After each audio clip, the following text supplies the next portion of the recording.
just scratching the surface now.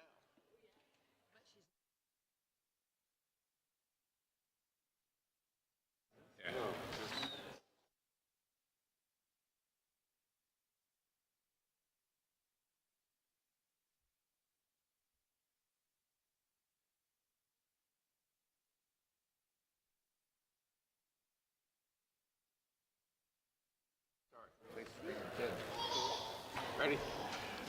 We're going to get started. We have a rather full agenda, so we want to get going on it. This is the Development Review Board for Burlington, May 21st. We take up items in the order that they are on the agenda, and we ask when we call each item that the applicant come up to the table here, and we also ask that you use the microphones when you're at the table because it's hard to hear. Also, the recordings from the microphone is our record of the hearing here. There's also a clipboard at the table up there. If anybody is testifying, wants party status, or is an applicant, we ask that you sign the clipboard at some point during the hearing here. I think that's going to be it for now. The first item is the agenda. We have no changes to the agenda. Is that true? I would just point out that the joint institutional parking management plan is to be deferred. If anybody is here to find out about the joint institutional parking management plan, we're not going to be discussing it tonight. That's deferred to another, what meeting? Another meeting. To be determined. Probably July. Okay. Communications, we have several things on our desk here that came in on both the hotel at the Y site and 164 North Willard, as well as something on the school application for 1364 North Avenue. We'll look at those as we get to those items. Are there minutes? I think there are minutes in our packet. Yes, for May 7th. We'll look at those. So the next item on the agenda is the consent agenda. The first item is 669 Riverside Avenue. Is the applicant here? Yes. Okay. That is change of use from maintenance garage to daycare. Correct. Quite a change. And I believe the site plan changes were already approved separately from this. So that's on the consent agenda. So have you seen the staff report? Yes. And you're okay with that? Does anybody on the commission board object to treating this as consent? Is anybody here to ask questions or testify on 669 Riverside Drive? Okay, seeing none, can we have a motion on this? I move that we approve the application and adopt staff findings and conditions of approval. Second? Jeff? Discussion? All in favor? Okay. Thank you very much. Thank you. We only have 2 consent items, and the other ones will probably take a little longer. The next item is 1364 North Avenue, City of Burlington School Department. This is for miscellaneous site improvements. Correct. So have you seen the staff report on this one?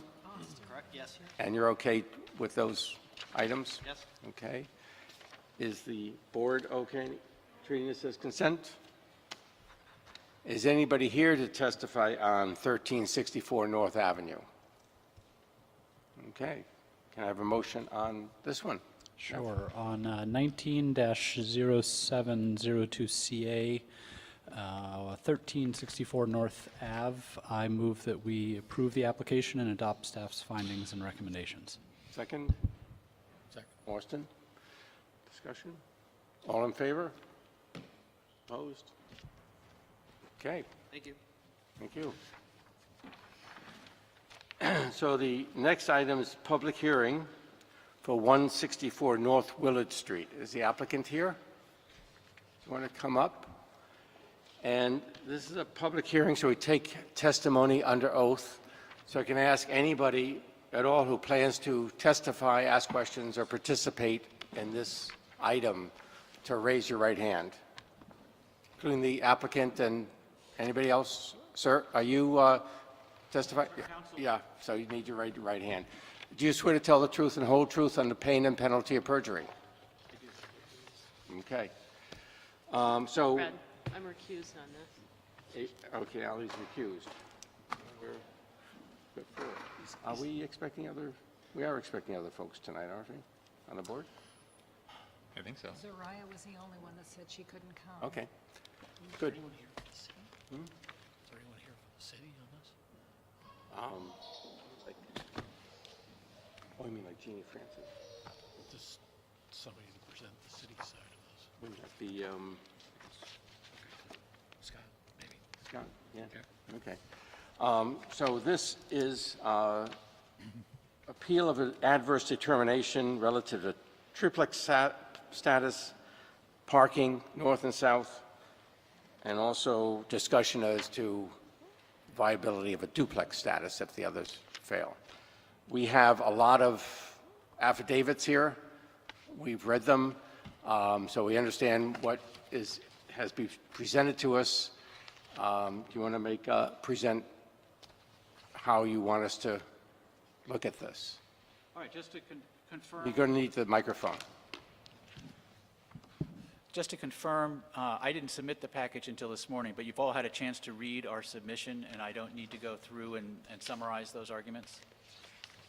I think generally the arguments you might want to summarize, what I'm saying is we have, I don't know how many affidavits. We don't need to have the affidavits individually summarized, right? We know what's generally in them. All right, well, this matter involves two parking areas at 164 North Willard Street. There's a paved driveway that leads back to a barn/garage, and it's my client's belief and position that throughout the last 15 years and dating back to the 1960s, there have been gravel parking lots located to both sides of that driveway, to the north and to the south, and that those driveways have been continually maintained and used for parking. With respect to the southern parking lot, there was a negative finding by this board. That was appealed. That matter is still on appeal, and as I understand the city's position, you don't want testimony and evidence on the southern parking lot. There's a distinct overlap. We are of the opinion that you could hear issues related to the southern parking area. The southern parking area, we take the position it was a non-compliant structure, that it would require a year of non-use before my client would lose the right to use it. And the finding you made 2 years ago was that it wasn't used for a period of 60 days. So you made a finding of 60 days. We think the finding needs to be a year. You could take evidence on the southern parking lot or not, but we want to raise the issue so we preserve our rights in that respect. Okay. And you've got the triplex. We have a triplex issue also. So I'll start with the parking. And, okay, and I just want to point out, so there is no site plan being submitted by you at this point, right? No, we're not seeking to change anything. We're seeking to continue to use the property as it is, in its current status, and as the status it's been in for the last 60 years. The allegation by the city is we stopped using some of the non-compliant structures for a period of either 60 days or a year, and therefore we can't continue those uses. We're not seeking to change them in any way. So we're trying to, what we want to do is continue doing what we've been doing. Okay. And so you're, I guess the first question is, you're going to approach the thing of verifying that the parking area to the north has been in continuous use for the last 15 years.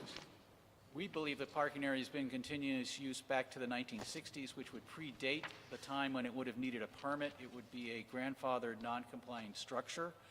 The former owner of the property, a Hector LeClaire, has submitted 2 affidavits, in both of which he says he parked in those areas as early as 1966 and continued to park there throughout his ownership.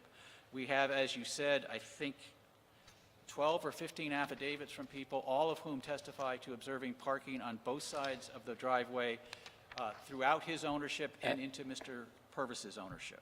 At various times. At various times. Yes. The 60-day period of non-use of the southern parking lot was actually after the city had issued a notice to my client stating that there was a problem with the parking area. So if there actually was a cessation, it was in response to the letter as opposed to a cessation of the use. But I understand that's not before you today.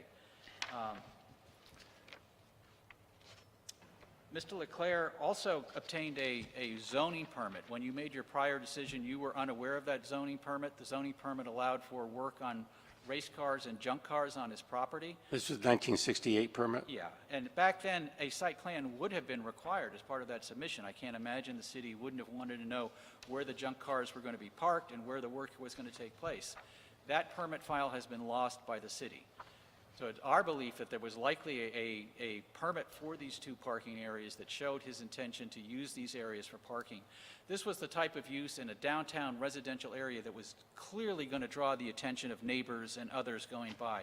They're working on race cars, they're revving engines, they've got parts strewn across the yard. If anything was going to draw a neighbor complaint, this was the type of activity that was going to draw it, and there was never a complaint at any time throughout Mr. Leclerc's ownership. So we think it highly likely that there was a site plan and that these parking areas were permitted as part of that site plan. We can't prove it. The city can't prove that it wasn't. I don't know who bears the burden in a situation where the file is lost, but we think there likely was a site plan. In any event, the city alleges that that use discontinued. The city's primary evidence that they rely on are a series of ortho photos which are taken from a high elevation, which they say show the parking areas turning green at various times. If you have a gravel parking lot, you know grass grows up, and we have the affidavit from the former owner that says he routinely re-graveled these areas as a matter of course, that the weeds would grow in, he would put down more gravel.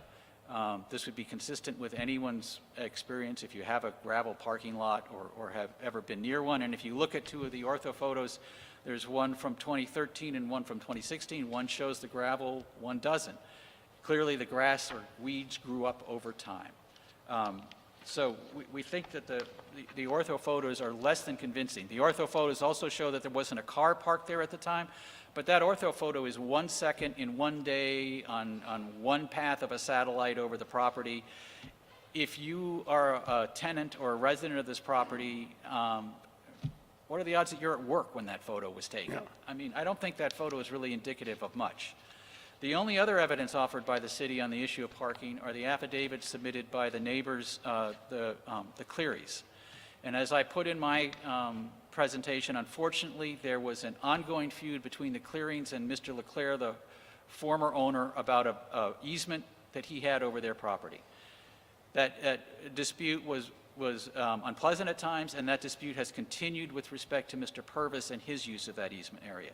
That dispute has gotten so intense and unpleasant that the Clearys have twice tried to involve the City of Burlington police in the dispute. Unsuccessfully, the police have declined to take any action. But we would ask you to take the testimony of the Clearys in that context, and then also understand that we have 15 other witnesses whose testimony clearly contradicts the Clearys' testimony, who have no horse in this battle, nothing at stake, and no reason to misrepresent their observations. And One of the confusing things is that the affidavits that you provided do reference long periods of time when various of the units were not occupied. And some that say that units went through periods of non-occupation, but none of them say that they were for years at a time. There were you have the rental registration forms that indicate that certain units may not have been rented. But if you read the affidavits, they also state that Mr. Leclerc frequently made these units available to family, friends, and relatives. And so he may not have been renting them, but that doesn't mean nobody was living in them. right, it's just hard for us to follow. Right. Well, we have the neighbor who lives directly next door, who on the other side, as opposed to the Clearys, and the neighbor directly across the street, who both have offered statements that those units were fairly continuously occupied, and if they weren't occupied, it was only for brief periods of time. They're both here and available to testify. And I think it would make sense to also cover the area about the duplex, triplex issue at the same time, since they seem connected, and I'd rather have it all on the table at one point. Is that Absolutely. We presented on the triplex and on the duplex issue. The testimony and evidence is very similar. The city has acknowledged that this was a pre-existing non-compliant duplex. Their position is that it wasn't, that use was discontinued in or about 2010 through the period of 2013. First of all, with respect to the year 2013, we have affidavits or statements from two people who rented the apartment in 2013, so we know that rental form was wrong. We also know that Mr. Leclerc filled out the form and indicated office for one of the units, but on the 2013 form, he clearly draws a line and says office apartment. So it's clearly this unit served a dual purpose. He may have had his office there, but he also temporarily resided there on occasions and came and went. The city has said it has to be a full-time residence in order to qualify. I don't think the statute or the ordinance requires that. I think you could have somebody who used an apartment occasionally, who may have lived somewhere else, and when he was in the city of Burlington, stayed in the apartment. There must be many situations like that, where someone lives several hours away, comes to Burlington regularly for work, rents a place, and doesn't live there full-time. Maybe they've rented it for secret assignations. Maybe they've rented it for any number of residential purposes, but you can rent something for a residential purpose and not reside there full-time. And we believe that's the case. If you read the affidavits, they'll all say that Mr. Leclerc frequently spent the night at this quote-unquote home office. It's also true that Mr. Leclerc in 2010 was in failing health and getting ready to sell the building. He actually, had it on the market and was getting ready to sell it by 2011, 2012. He was doing repairs, getting it organized, and property sold to Mr. Purvis in 2013. So when you're getting a property ready for sale, one of the things you might do is not rent out the units, because it's a much easier sale without tenants than it is with tenants. I mean, someone wants to pick their own tenants and have their own input as to who's going to be residing in a property, especially as Mr. Purvis was going to be living there after he purchased it. So we think that that's clear evidence that it was always Mr. Leclerc's intent to preserve the status of this property as a triplex. It was always assessed as a triplex from 1984 forward. There's always been separate doors, locking doors with separate entranceways, separate mailboxes, separate electric meters, separate bedrooms, separate bathrooms, and separate kitchens. So these have been three integral separate units throughout the period this structure has, since the late 60s, without change.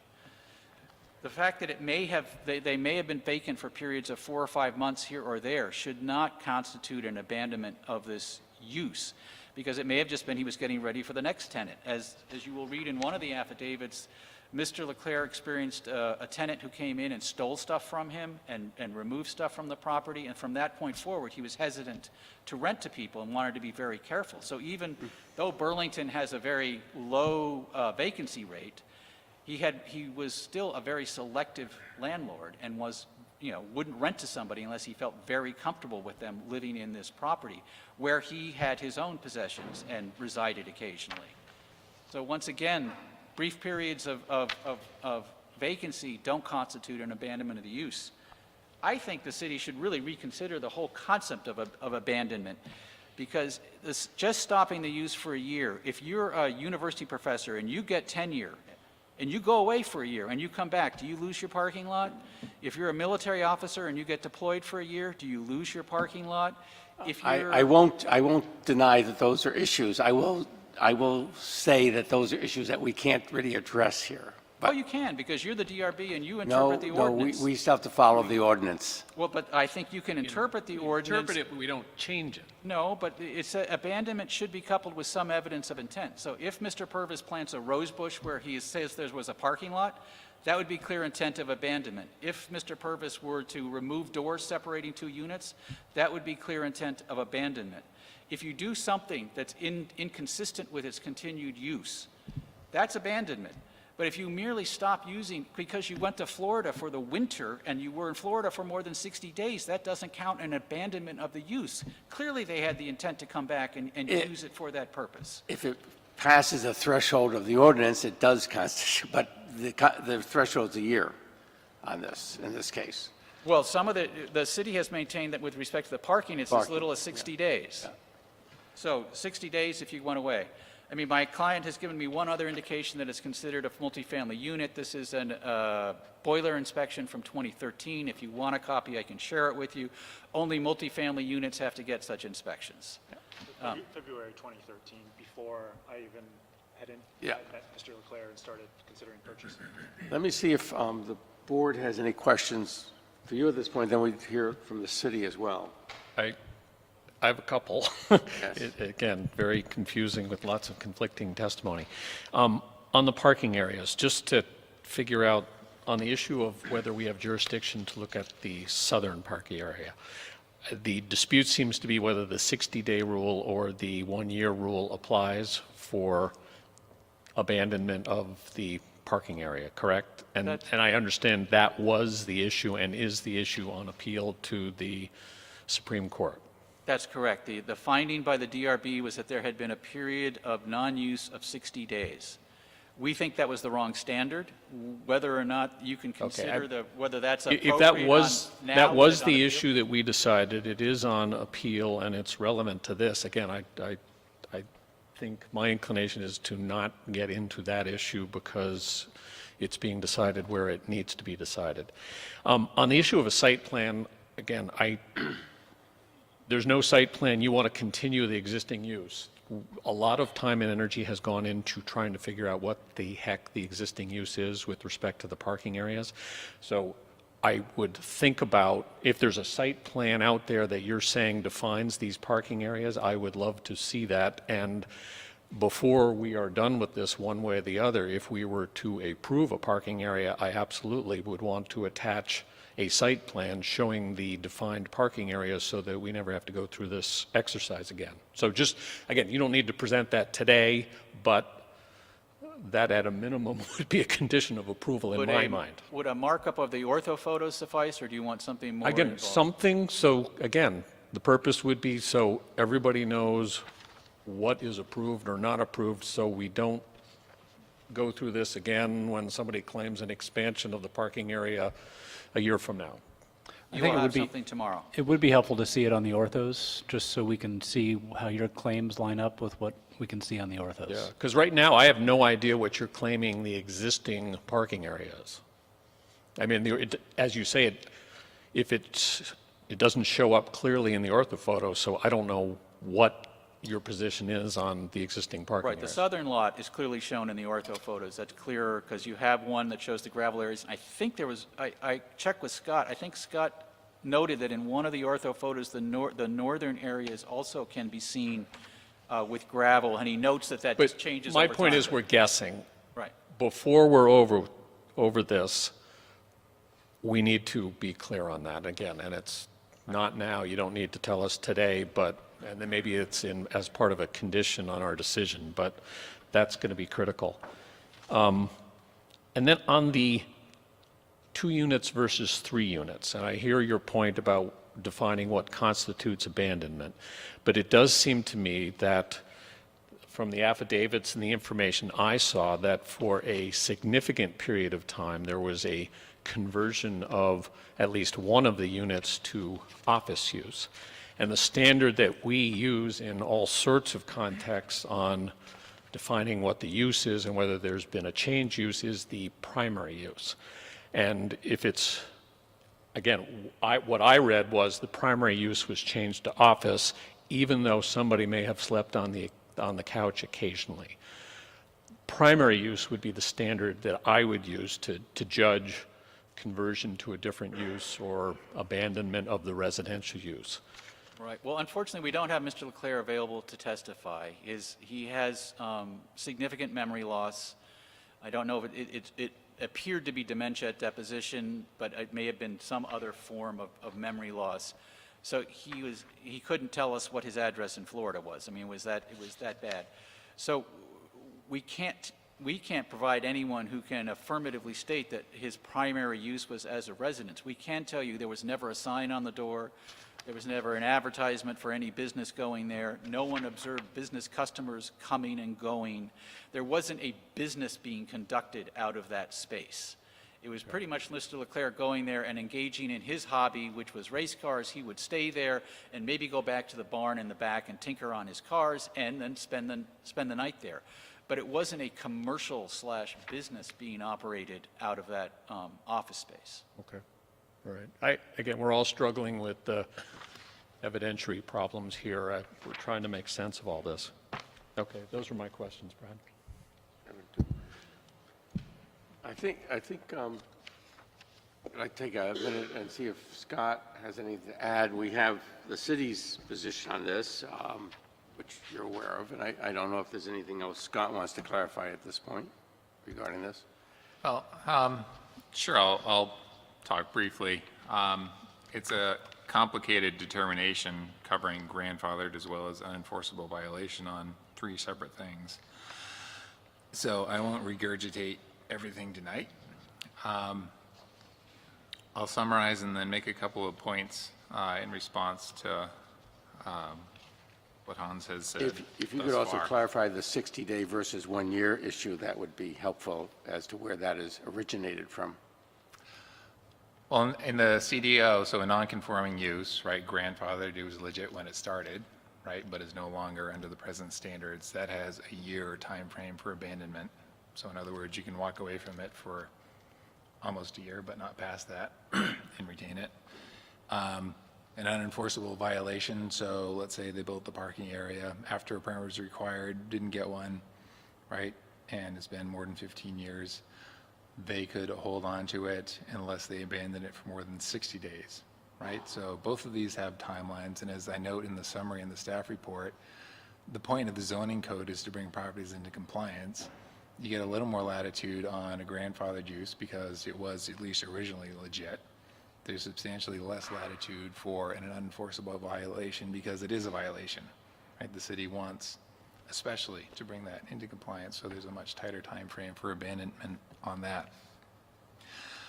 So as to summary of the uses, summary of the issues, I'll start with the use, the duplex versus triplex use.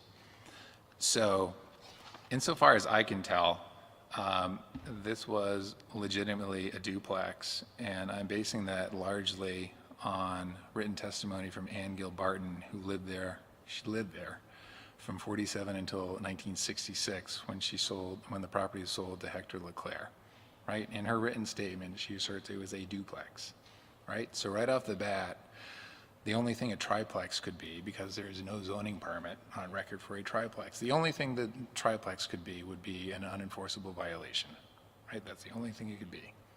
So the duplex has the year-long time frame, triplex has 60 days. So we're not contesting that there were 3 units in there. There were 3 units. Maybe at some point they were all residential. The record shows that at least from the mid-'80s, I've got the date in here, I think mid-'80s anyways, until the property was sold to the current owners, one of those units was an office space, right? So grandfathering for duplex, unenforceable violation for triplex. Fast forward to closer to the present, the rental registration records filled out by the owner at the time, Hector Leclerc, shows vacancy for several years. So whether we're talking about the 1-year time frame or 60 days, seemingly one or both of these uses were abandoned. That's the quick and dirty summary as to uses. And we can get into questions after if you have them. As for the parking area, I will defer the southern area to Attorney Sturdivant, but as to the northern parking area, the record states 2 different dates that it was established. One refers to the 50s, the other refers to Hector Leclerc establishing it in the mid-60s. So again, right, there's plenty of evidence to suggest that it went there, right, at some point, probably for a substantial period of time.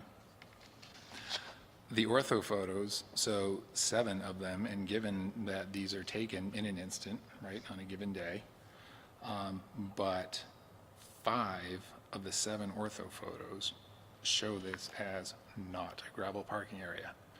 And the packet online is in color, and we can get those under your noses again if you'd like, but it shows a clear line at the edge of the driveway going north. It is lawn. It's not just weeds encroaching. It's green. So, yeah, that's what we're hanging our hat on as to abandonment for that. A couple of items in response to what's been said thus far. So a 1968 permit, right? We have a permit log that was in use at the time. It doesn't actually have the permits. It says if it was a zoning permit, building permit, electrical, and what it was for. And we've established what it was for. I'm not so sure that it would have had a site plan. The applicable standards for site plan didn't come until the 1973 code. We're talking about 1968 zoning permit. Furthermore, we have zoning board of adjustment decisions going back to the 40s to 47, and most of them are a page or two of text. Some of them have site plans, most of them don't. So I wouldn't bet the farm that the 68 permit had a site plan. Maybe that's a relevant point, maybe it's not. And does the log say what the permit was for in Yeah, 68? yeah, it was for working on junk and race cars. And finally, why the use was abandoned or made vacant is irrelevant. So the zoning code, the CDO, the language says discontinued for any reason. Okay. Right? It really says for any reason.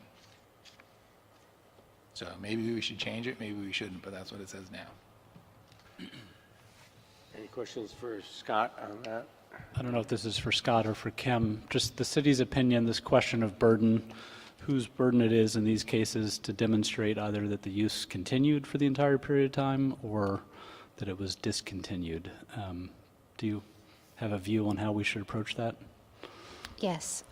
So as far as establishing a pre-existing nonconformity, the burden would be on the applicant who is requesting that. Okay. If I may, there's a couple of things I would just want to point out to the board. So in the ordinance, section 5.3.4 talks about nonconforming uses. And there's also language all under 5.3 regarding the 60 days discontinuance and the year discontinuance. One thing I would point out, I heard the term abandonment used a lot. This is discontinuance in your ordinance. It's not abandonment, and there is a legal distinction. You do not have to find an intent to abandon. You just have to find discontinuance. And there is a case, Badger versus Town of Ferrisburg, that talks about that distinction and the relevance. But it goes to Scott's point. The question is, was it discontinued for that time frame, irregardless of the cause? There was also testimony provided that, or at least discussion, that, potentially it was discontinued because they're actively marketing it. Under your ordinance, that would require prior approval. There was none obtained or requested. But if it was going to be discontinued for more than a year, they would have needed to come in and say, hey, we're actively marketing this, it's vacant, but, could we get more time? And there's no record that occurred.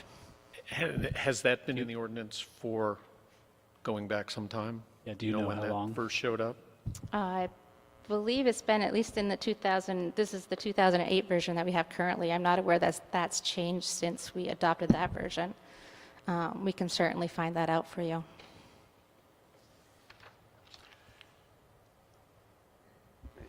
Thank you. Kim, can you circulate the decision on discontinuance that you Yes. cited? Thank you. Question for Kim. Can you use the microphone? So in the recent Supreme Court decision, you wrote that the permit that we had for work on cars and junk cars had been abandoned. And I asked and looked around for the process and the procedure that the city used to determine that permitted use had been abandoned. And I couldn't find it. So could you explain how you reached that conclusion to write it in the Supreme Court brief? Do you want me to answer Is that? that relevant to what we're doing now? Well, it's about a process of abandonment and discontinuance that the city has employed against me. Sure. If you can do that, I know briefly is probably not the right word. Sure. So again, discontinuance for nonconformity, which using it for race car operations or however you want. Cars, it's just cars, not race cars, it just says cars. This is a residential zone. It wouldn't be approved today, I don't believe. So that is a nonconformity, and the discontinuance of a year from that use. Wait, just please. Whether it's permitted or not, the permit becomes a nonconformity as well. If you discontinue it, even if it was permitted, it's still a nonconformity. This is a little bit of an excursion that's not necessarily relevant to the particular issues that we're talking about right now. Not to the ones in front of us, but to kind of just the. Yeah, I think we have quite a bit to chew on. That's happening to my property without any procedure, real Yeah. procedure or evidence. Yeah. So I think we have a little bit of a disagreement about the time period and a little bit of a disagreement about the abandonment versus discontinued use. Just ask one quick follow-up of the applicant, Yep. based on the city's presentation. The city, I think, is alleging that the triplex did not ever receive a permit. Do you all agree, just on that limited issue, that there was never a permit issued for the triplex? Yes. Okay. Thanks. Okay. We have a lot of material here. I think we've got your testimony. We have, as you know, you have a bunch of affidavits and statements. Many of the individuals who made those affidavits and statements are here and willing to testify and want to testify in support of Mr. Purvis. It's up to the board whether you want to take their testimony or ask them any questions, or they could just stand and affirm their affidavits and statements. I leave it to you as to how you want to do this. I mean, the affidavits are fairly clear, and I'm going to take it at their word that they're signed and they're truthful. One person has some experience with the gravel that was laid at my property and the frequency in which grass grows through it. So I'd like him to be able to speak Okay. to all. Well, I was going to open it up right now to members of the public. That could include this person and other people who want to testify. If if somebody feels there's something that in there that was incomplete in the affidavit, they want to add to it, but the affidavits are quite specific. So I don't think we need to go through the testimony of all those right now, but if other people want to testify. So I have one question for Scott, too.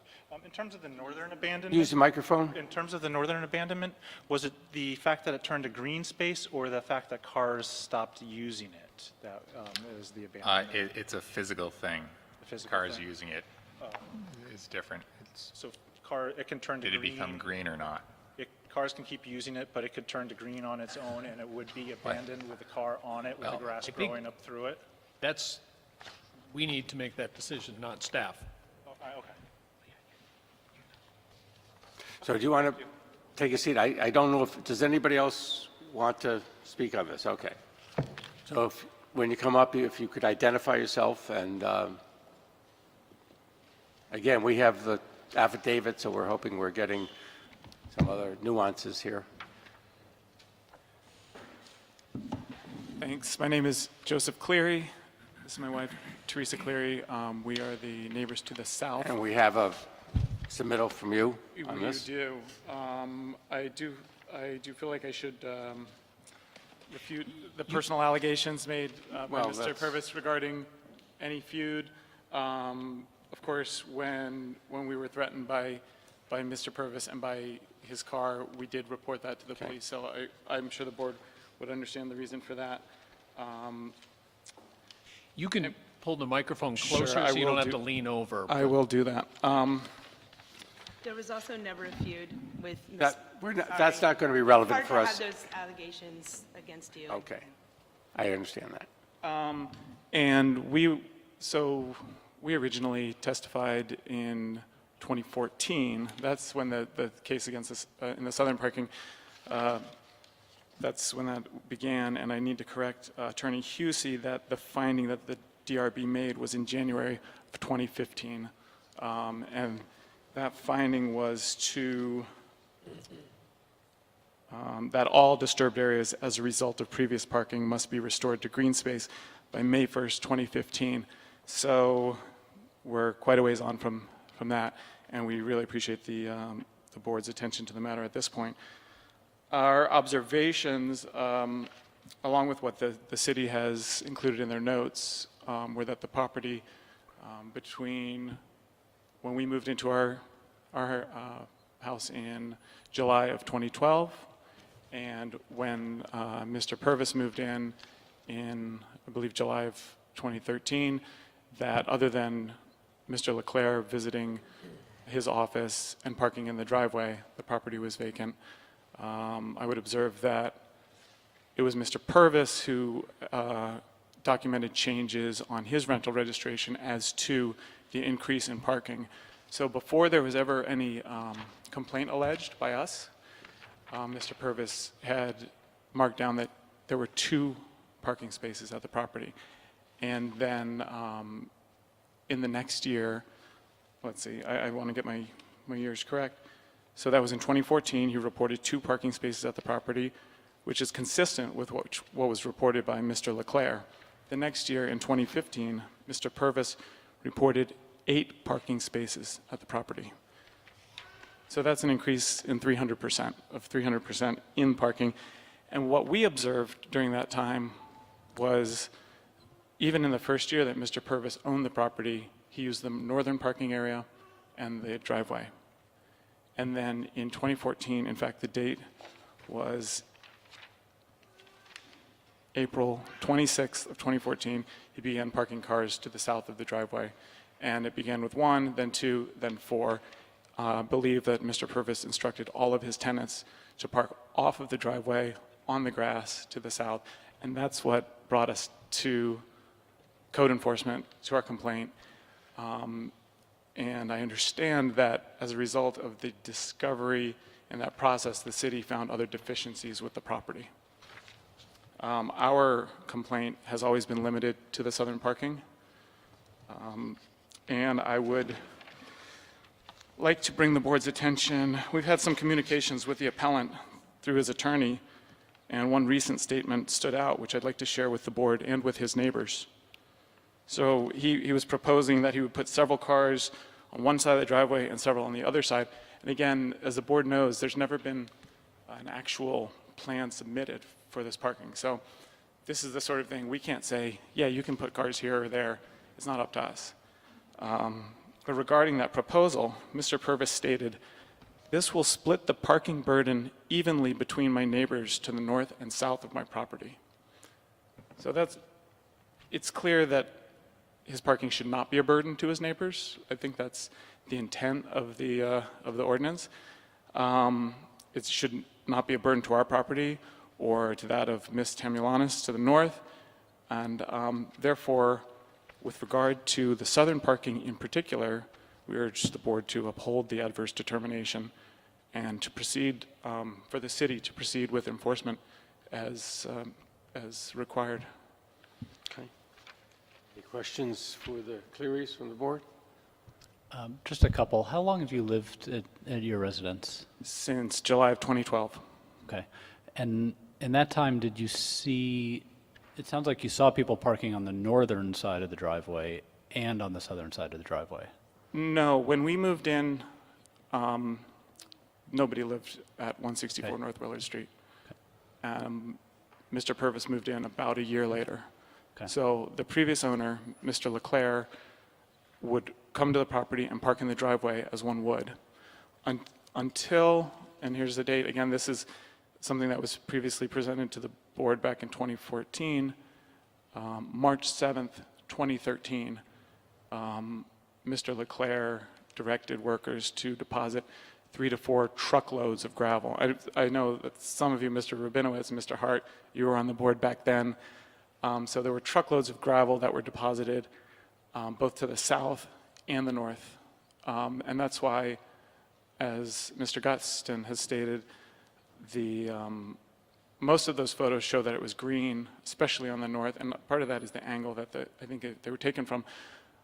But so anything after March 7th, 2013 would show a large gravel area to the north. And again, I would say that was, my estimate is 3 to 4 truckloads, and it was clear that Mr. Leclerc had experience with building this type of parking.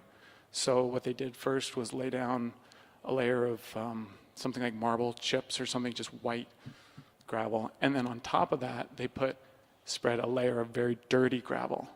So when it's finished, it's not like gray and white, it's brown.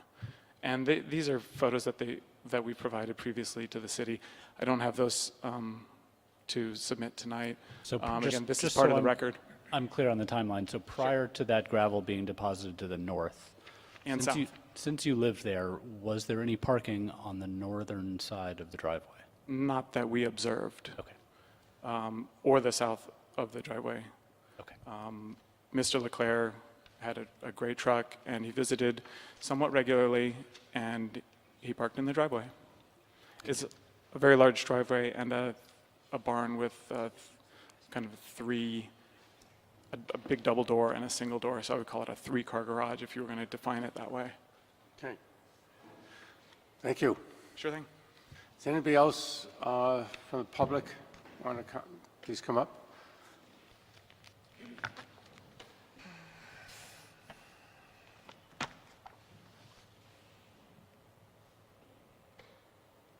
Hello, can you hear me okay? Not yet. Okay. My name is Margaret Tamulonis, and I live at 172 North Willard Street, and I'm sorry, I didn't get the name. Margaret Tamulonis. Okay. I go by Ms. Tamulonis. Thank you for the opportunity to address this group. As a resident of the Old North End, a longtime homeowner and occupant of a house on North Willard Street, I wanted to make sure that some of my observations were heard and understood, especially about housing that is adjacent to my property. And up to this point, some decisions have been made without my relevant input, which I thought I could deal with, but not now. The 3 units, and I just want to make these statements, you'll see some of it in my affidavit, but the 3 units at 164 were occupied in various ways from 2002 until now. That's what I know, because that's how long I've been living there. Before current owners, Luke and Christina, I always saw the previous owner, Hector, and various occupants parked in the back on both sides, taking out garbage, mowing, or meeting taxi cabs. I heard music from the upper windows above my driveway, because it's really just a driveway length between the houses. Since I was living alone in my house for a part of that time, I was acutely aware if my neighbors were around just for safety reasons, so I always noticed if lights were on or off. And an abandoned, unoccupied, and dark house would have been of concern to me. And Hector did call it his bachelor pad at times, so he was there as well. He was trying to sell, I think, in the fall of 2012, and that last winter was the quietest I'd seen the property. It was quieter, but there was still some movement there. And that last winter of Leclerc's ownership, I only saw a caretaker who stayed from time to time in the back unit, and the driveway and parking area were plowed regularly, which I really admired because I didn't have anybody to plow my driveway, but it was great, until Hector would return from his regular trip to Florida. There was always parking and gravel to either side of that big driveway, and it was re-graveled from time to time, and you'd see weeds going through, and anyway, Hector would be working in the back. I'm really sorry to have to say this, but I also would like to note that the behavior of my neighbors at 158 North Willard has been very disappointing. I'm really sorry to have to bring it up at all. But last fall, Mr. Cleary confronted me on my way to work, demanding why I considered myself Luke's star witness. That's what he said to me. And it came to the point where I had to ask him to stop talking to me so I could continue to work, to walk to work. That's really made me uncomfortable. I walk by their house every day on my way to work, as I have been the entire time I've lived there. I really try to avoid any interaction with them. Weirdly, this past summer on a rainy evening, I was sprayed with a garden hose through their fence. And in a bizarre incident over the summer, very vivid, there was one where Mrs. Cleary was screaming at Christina who was pregnant and weeping across the fence. And these are the things I've had to witness as a resident on Willard Street. I attended the very first DRB hearing years ago because Luke and I had been in conversation about it, but I didn't realize that this information I just shared with you was important to the whole process. I really feel like it is now. And I did not want to insert myself in a neighborly dispute for the reasons I just described, right? I want to be able to walk around in my neighborhood and feel comfortable. I would have liked to have seen the city describe the scope of the issue better so I could have understood more that what I had to say was relevant. And I just want to say I'm grateful for the work that you do, and I love being a resident of the Old North End, as I have been for over 17, 18 years. So thank you. Any questions for? No, thank you. And I have to sign this? Yeah, we don't have to, but, I will happily. okay. Is anybody else, I don't need you to refute testimony. Okay, okay. Anybody else?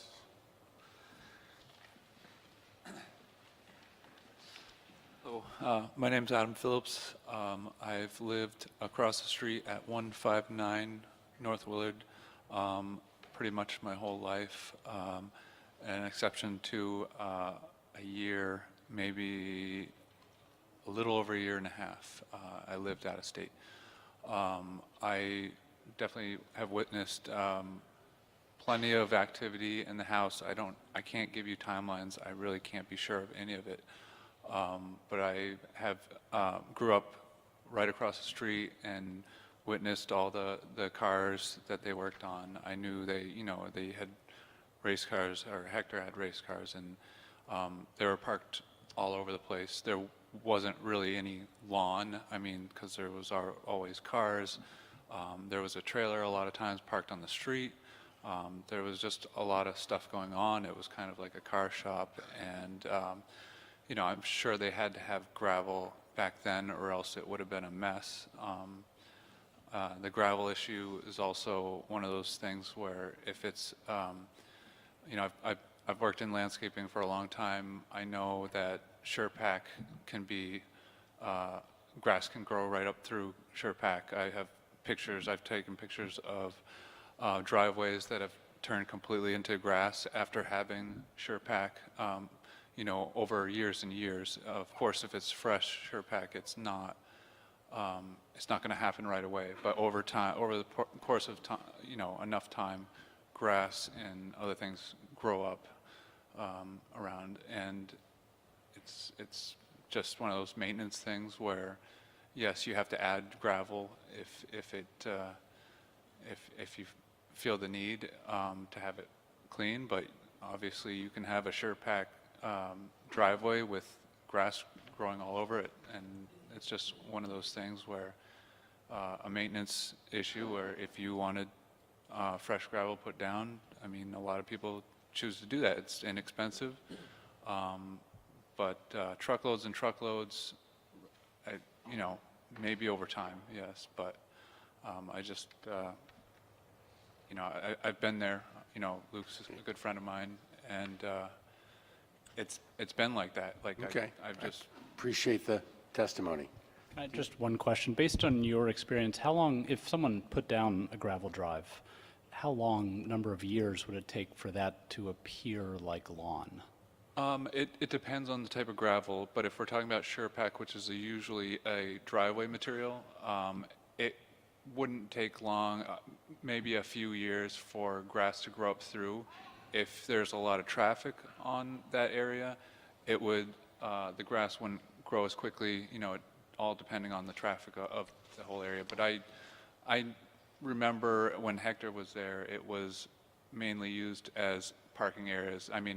There wasn't really much of a lawn. It was mainly areas to move vehicles, and there was, I always remember a big tire rack close to the garage on that southern side. It's kind of one of those things, the neighbors directly across the street, it's been, I think it was a duplex that's always been rented out to college kids, and there is no lawn. Every part of that area is used for parking, even though it's not supposed to be. It was gated off, and there was areas where it was turned into lawn. It was right next to the side of my parents' house. We never complained, but the whole property was used as a parking lot, and that's the sort of situation where, there should be an issue, but my parents never brought it up, and I just think that's the sort of situation you should be looking at. But it's not an issue. Had those, yes. Okay. Also, I have been witness to some behavioral. We're not going to, that's not yeah. relevant to us right now, Right. so I'd like to As far avoid as a that. witness, I'm just saying, It's okay. get into that. Thank you.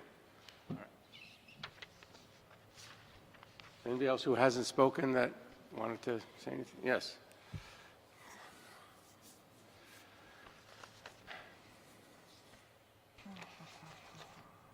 Hi, my name is James Hartnett, and I've lived on Brooks Avenue since 1962. Just recently sold the family home just a few months ago. The property in question was our paper route. My brother Dave Hartnett and myself, it was our paper route.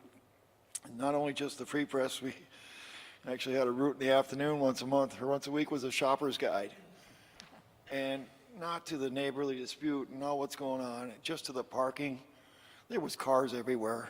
There was flatbeds, there were wreckers, there were race cars. And to be not only delivering the paper there, it was just any kid riding his bike by in the neighborhood, that was the place to go to see how he wrecked his car up that night before the race, you know what I mean? And I just remember it was exciting for us kids to drive by. And as far as parking, oh my God, it was out in the street with a flatbed or wreckers or cars parked everywhere. And, they would never get away with it now. But back then, I guess they just really didn't enforce it that much. And it was accepted. But just to share my thoughts with the neighborhood back then, and it's come a long ways and for the better. But as far as in those days, there was cars everywhere, parked north, south, east, west, front street, and then the garage. And he was always willing to have us come in the garage and tell us about the races and how many cars he ran into that night. And I do refer to he just thought that address was his domain, and he kind of ruled back there. So if you were a neighbor and you liked it, great. If you didn't like it, that was too bad. But he was kind of the hot guy in the neighborhood at the time, and he was very friendly. And Well, it sounded exciting. okay. Okay. Could I ask you one quick question? Just because the time periods, we got need it. to try to understand that. So I know it's tough, this is going tough. back a ways. Can you put any dates on the period I that would you I are would talking say about? late 60s, early 70s. Okay, thank you. You're welcome. Thank you. And I think there's another gentleman over here wanted to testify.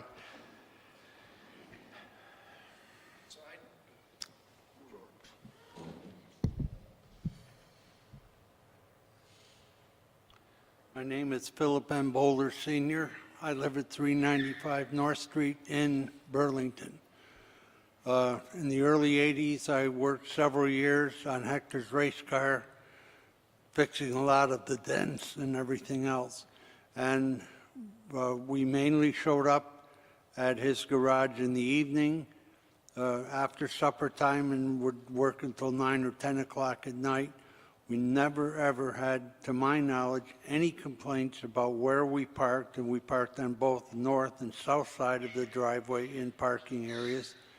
Any complaints about noise, we generally made a big effort not to rev up the engine or anything like that.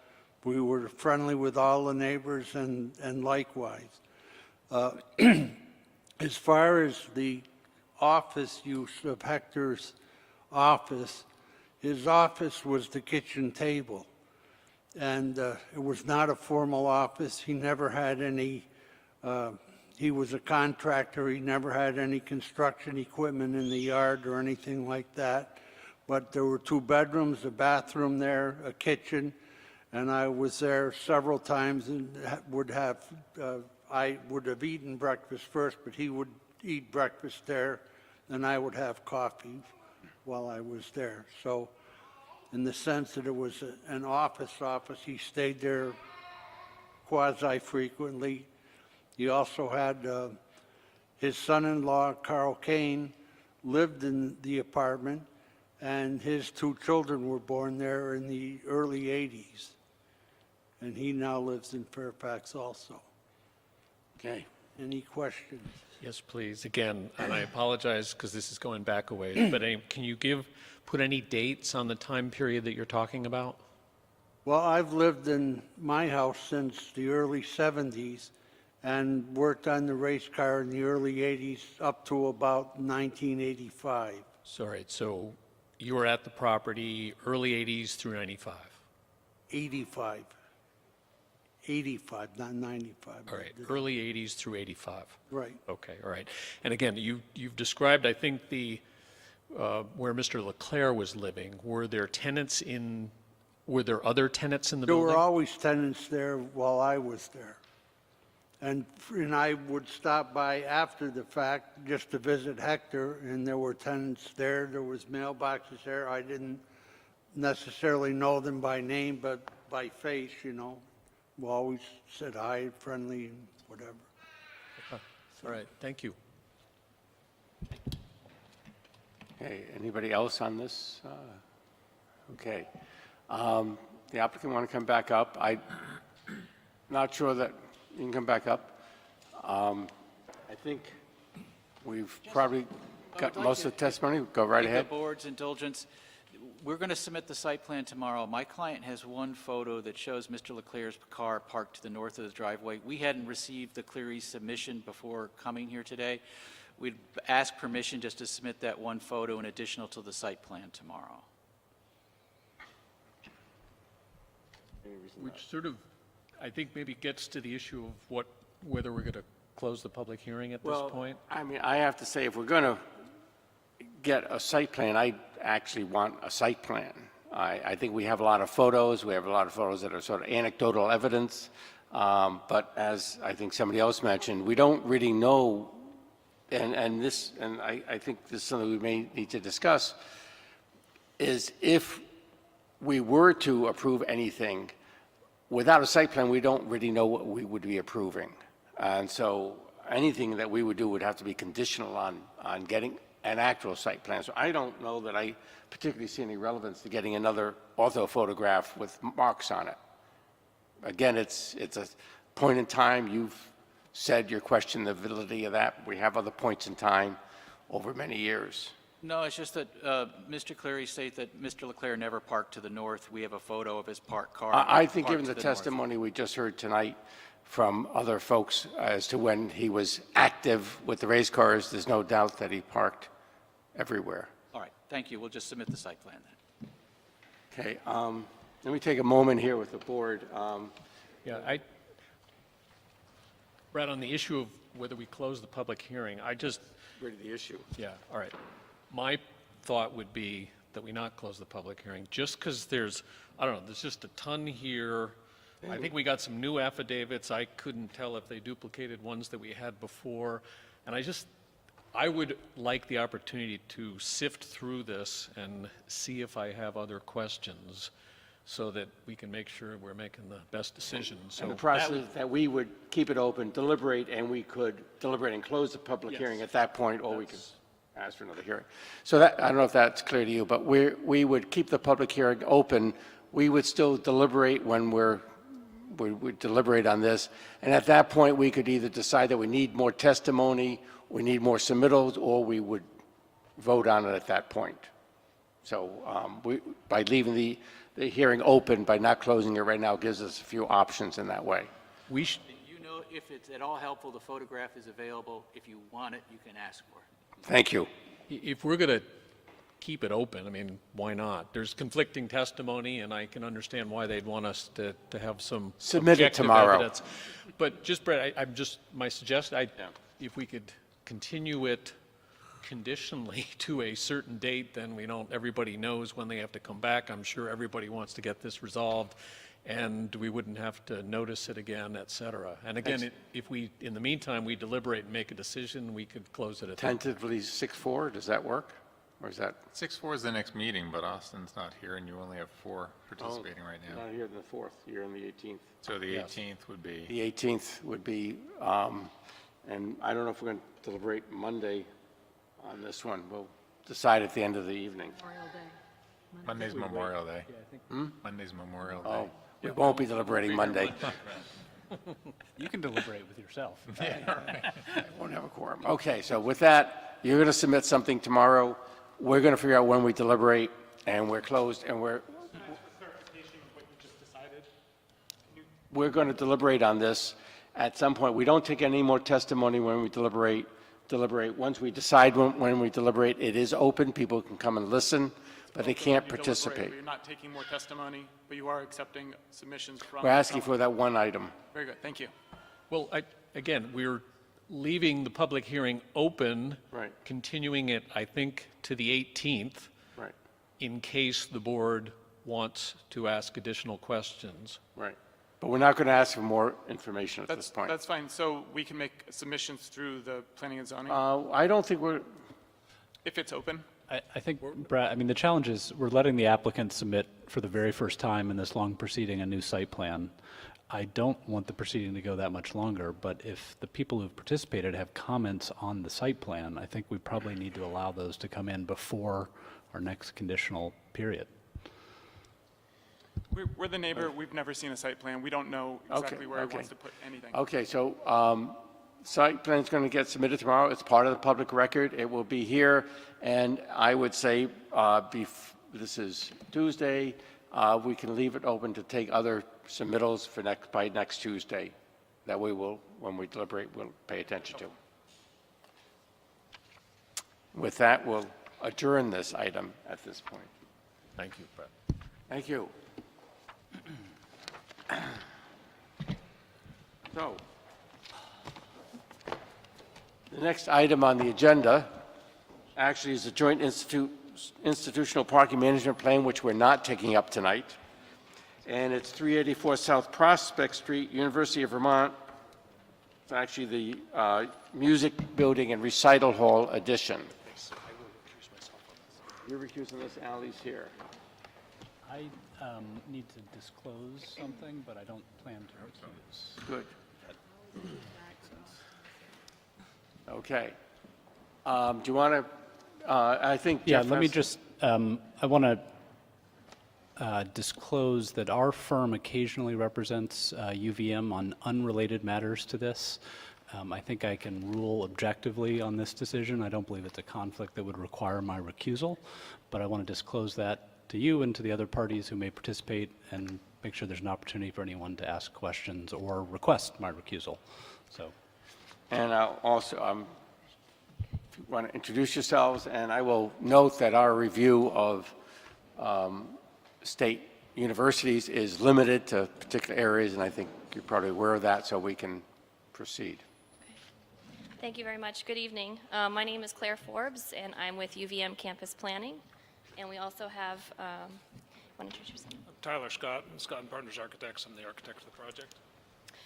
Just to kind of give you a brief introduction on the project, UVM plans to construct a 4,544 square foot addition to the music building, which is attached to Southwick Hall at 384 South Prospect, located on UVM's Redstone campus.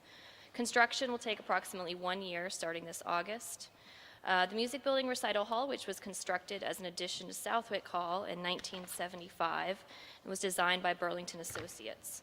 This is a $2 million donor-funded project developed as a result of the UVM Music Department realizing that the building had several deficiencies in terms of the back-of-house support, support space, storage, and inadequate handicap access.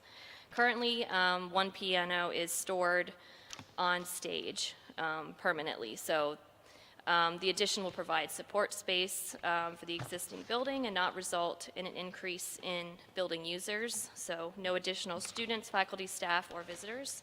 The project will also include renovations for purposes of improving the use and the accessibility of the building and the stage, and will not increase any seating numbers in the recital hall. The proposed addition is 1 story on the east side and 2 stories on the north side, and will provide storage for the grand pianos, a green room for performers, chair and instrument storage, practice rooms, handicap access to the lower level seating area, truck loading, handicap bathrooms, and other interior upgrades. The site work will include a new sidewalk, which will be constructed on the northern and eastern side of the addition, which will improve handicap accessibility. There will be 2 additional replacement parking spaces to the existing parking lot, removal of 1 tree as part of the project, and installation of meadow grass to the north and east of the building. The traffic volume and circulation patterns will remain the same as a result of the project. The 2 additional replacement parking spaces are included in the proposed joint institutional parking management plan, which was deferred tonight. However, the project complies with the current city's parking requirements because there are no new seats in this recital hall. So we kind of would like to look at the project independently if possible. Updated site plans were provided on the record showing minimal updates, just the removal of a blue light, a slightly wider sidewalk on the eastern side of the addition, and areas showing the meadow grass as proposed. And an updated, as part of the staff comments, an updated photometric plan will be provided tomorrow. I think the plans are ready for that tomorrow. And also we would like to request, the construction team would like to request to work on Saturdays in order to finish the project within the 1-year time frame. Tyler Scott, the architect, will kind of walk through the site and project scope. I have one question. I'm just curious now. Meadow grass, is that non-mowed grass? Correct. So that's sort of an environmental thing to... Correct. Have you done that in other areas in the campus? We have done some near University Heights buildings, but this is kind of a new lead opportunity, so we're using our faculty and staff to help figure out the best species to make it successful. Less is more here, I Right, see. exactly. Okay. Yes. Thank you. Okay, so, get started here. This is the existing building, and as you'll see here, this is the connection over to Southwick, which is on the far left of this building. So this is sort of the south end of the music hall or music building. Coming down here, this is the north end, and this is actually where the recital hall is in this two-story structure here. So we're adding on to this end of the building. You go down to lower left photo, we're adding on to here and coming around to this side here. Right where the arrow is, you'll notice there's an exit door from the recital hall that's required. So we need to maintain that. Coming around the front here, we're adding basically from the east side of this stairwell here on over to the east and to the north and to the east. So we're covering up this portion here, and our roof line will pretty much match this line right there. It won't go as high as the recital hall roof itself. So the existing site plan, as you'll notice, this is the perimeter of the recital hall here. And right now, the parking, there's 4 parking spaces that point north.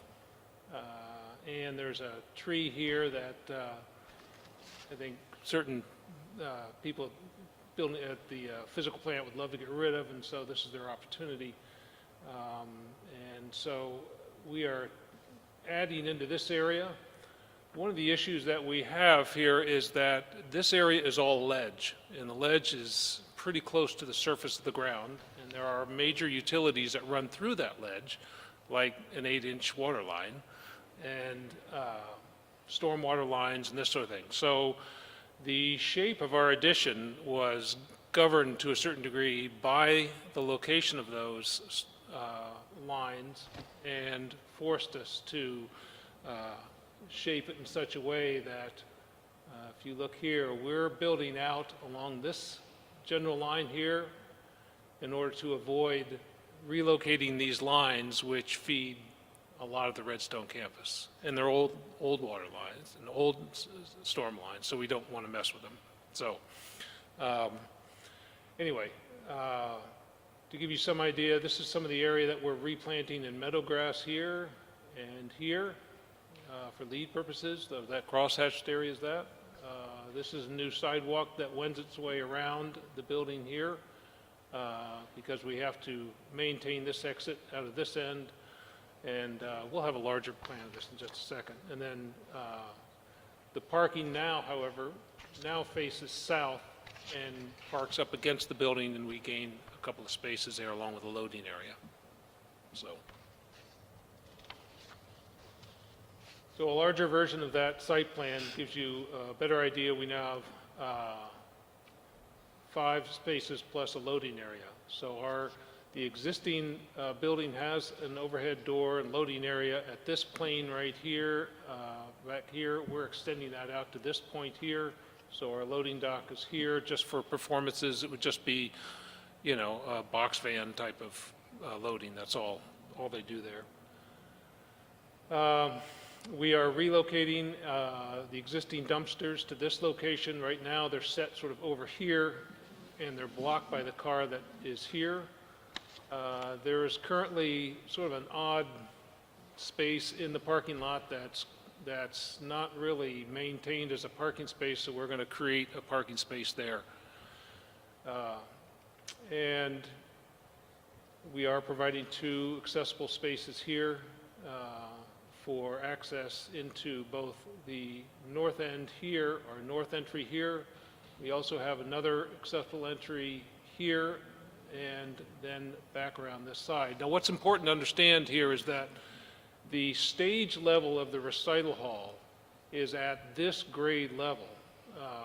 So we're building this whole addition at the elevation of the stage level, which is what our, so access directly from the stage back into these functions is important.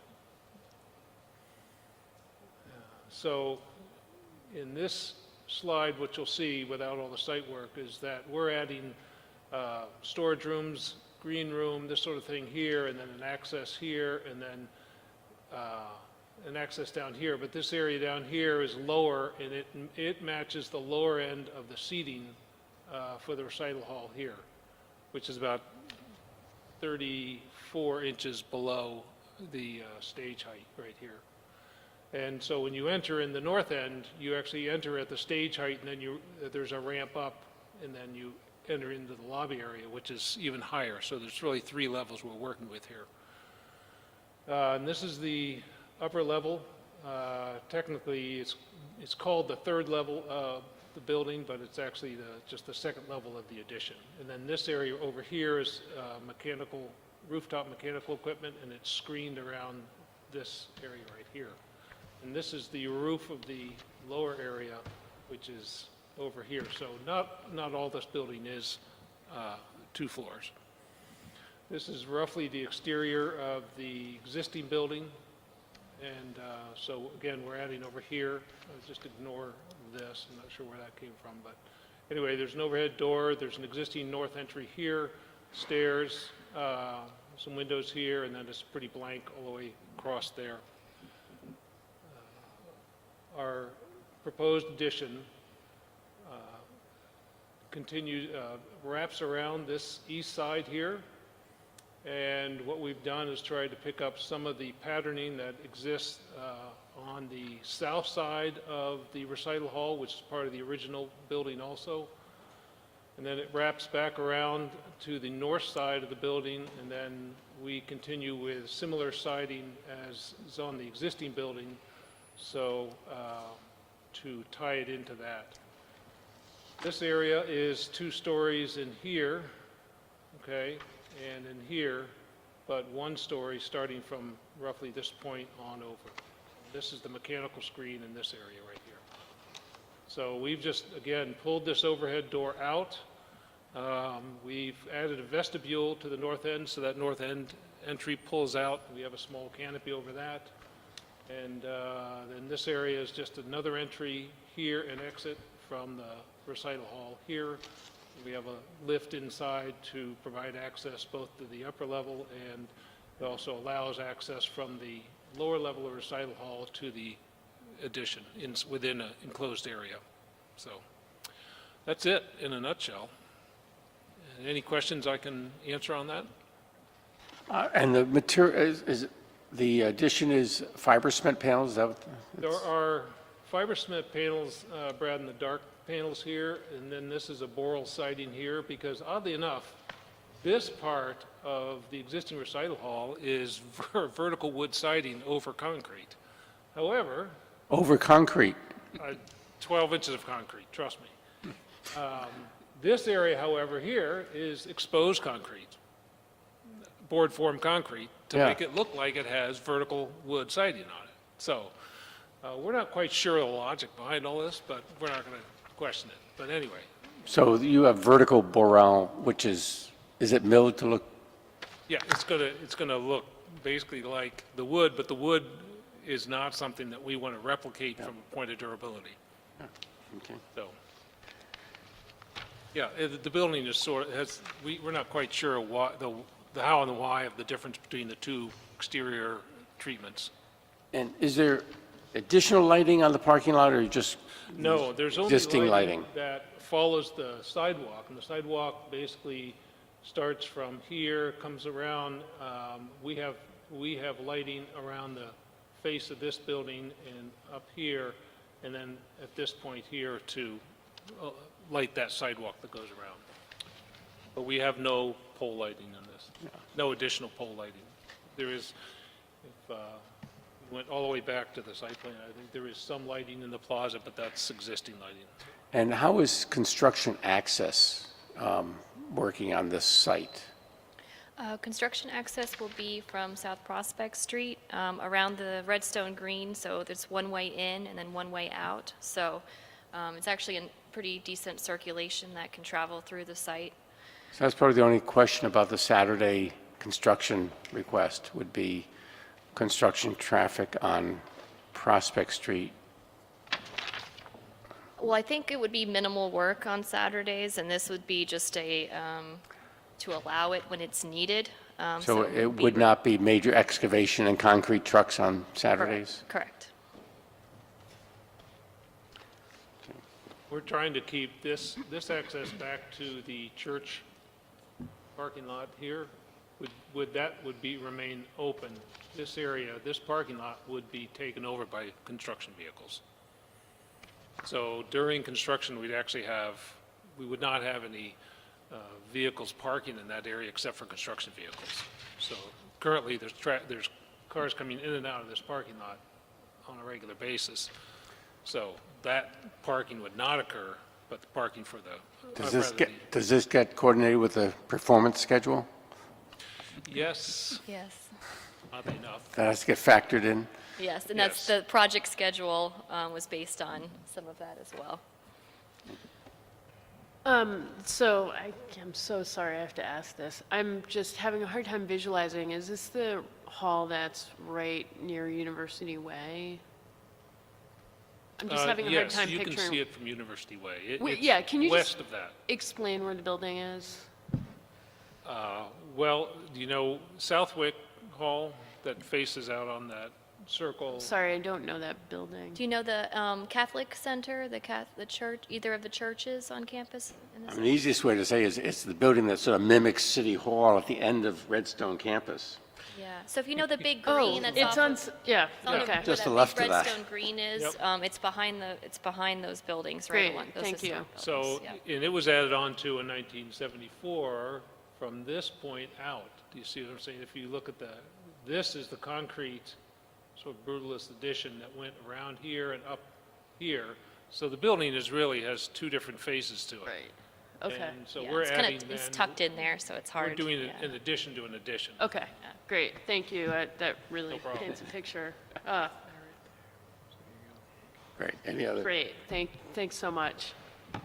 Apologize again. I don't think I saw anybody from the public. I know there's a lot of people from UVM. If anybody else testify, no. Can I add one thing? Due to the parking demand, because the proposal doesn't trigger new parking spaces, condition number 3 becomes irrelevant in the staff report. So you might want to consider just omitting that from the findings. Thank you. Find it.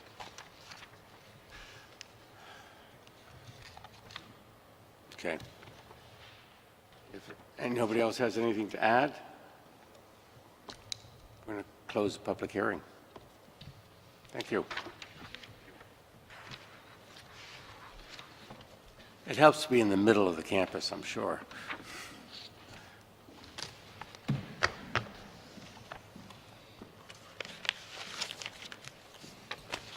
Okay. Next item on the agenda is 275 Main Street, City of Burlington School Department.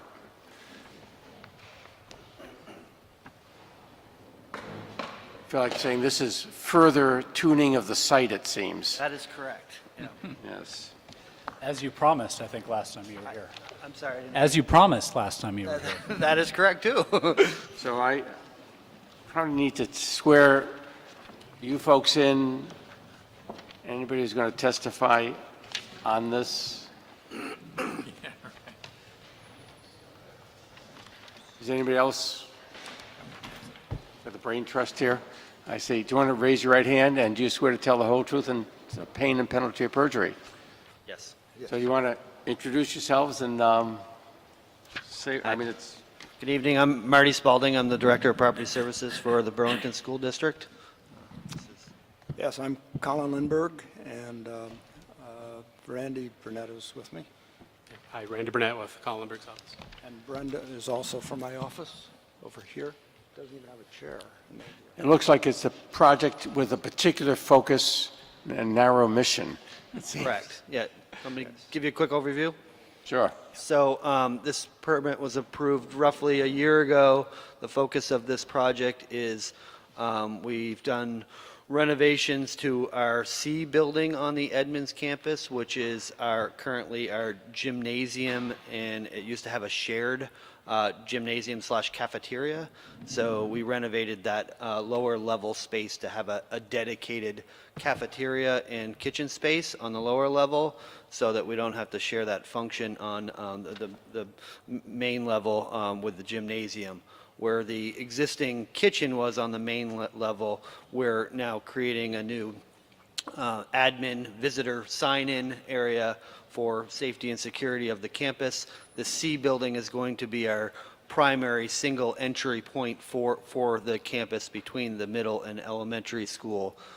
So included in that, we're bringing the grades up at the front entrance, eliminating the stairwell to that front door, so that we have ADA access from Main Street as well as from our we're reconstructing the current horseshoe drive in front of our elementary school. So that's really the big change from what we proposed a year ago. Was we originally had a new drive with a curb cut off of South Union, and we're now reutilizing the current horseshoe and creating some additional handicap parking there. Maybe you could walk us through the plan there. And can I just, for clarification purposes, the middle school and elementary have different cafeterias?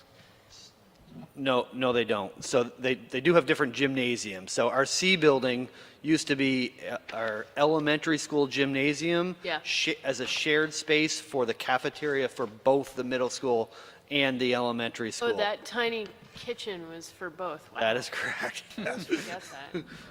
Okay, and now it'll be shared but separate. Correct. Still And a shared cafeteria.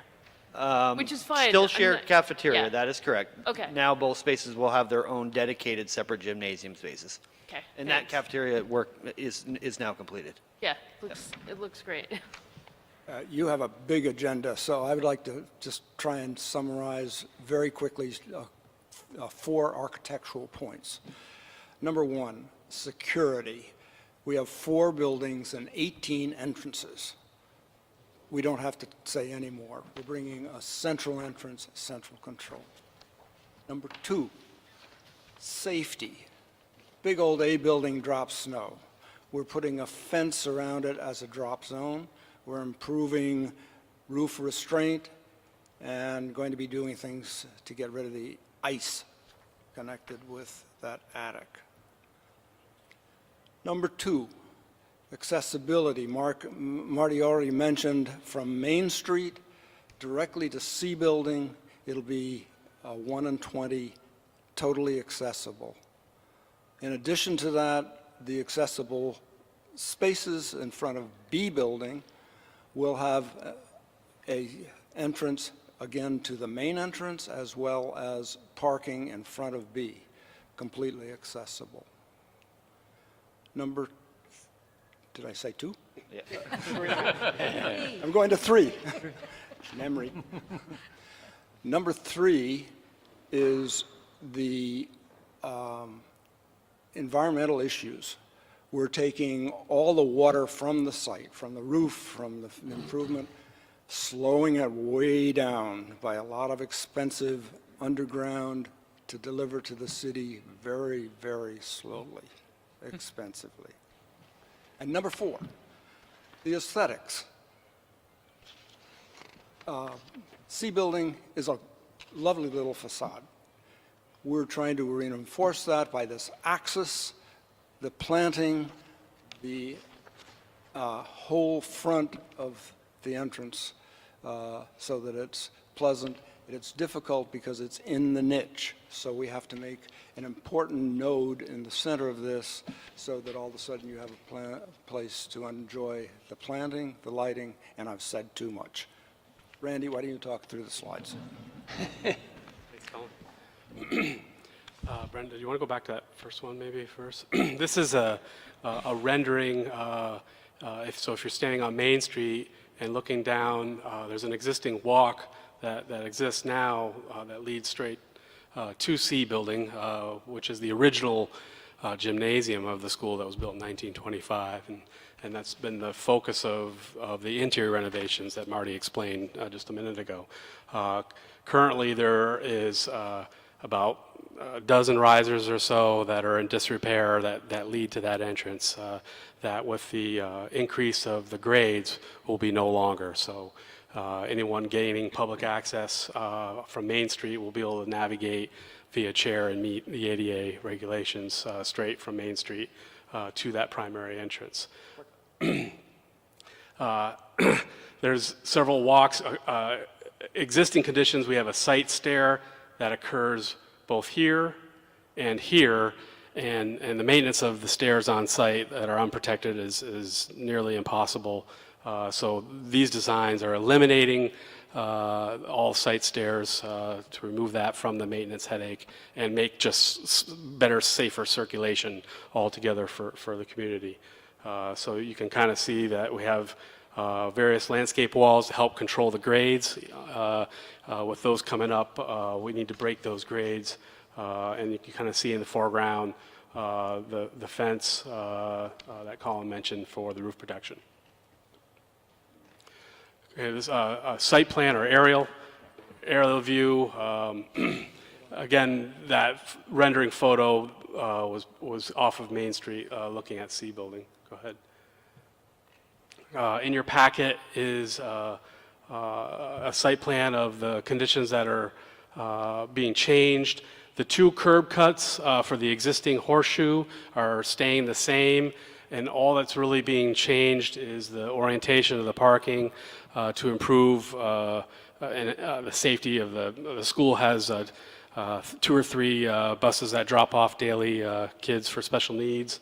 And those are parking spaces that are primarily for handicap accessibility and for parents who might be picking up a child from the nurse's office or for a dentist appointment or the like, temporary parking, 20-minute parking. Can you just walk me through the parking in the front, the handicapped access? So if someone parks there, if they're entering the school complex, there's a walkway down the side of the building to the main entrance, is that? Yes, so if the handicapped person is coming via public transit being dropped off at the street, this will meet the 1 in 20 grades directly from Main Street. If they're coming via either the school bus, district transportation, or private transportation from a parent, they can park or be dropped off in the drop-off lane, and this new sidewalk provides ADA accessibility standards from the parking area. Okay. So both would be required to support both those functions. How would one move east to west in the front of the buildings? Would you have to go out to the public sidewalk on Main Street to move east and west? So there is this sort of arched walkway is been put in to provide afternoon egress to the bus stop pickup off of Main Street. In the mornings, vice versa, be entered through in the morning. Most of the day activity is within the building envelope itself. The two schools tend not to have circulation in during the day that's outside, because most of the activity to the ball field is in the rear or through the building itself. I guess, just to follow up on that, between that drop-off area coming down to that circular area, is there any vegetation control or anything planned there to keep people from just walking down the bank?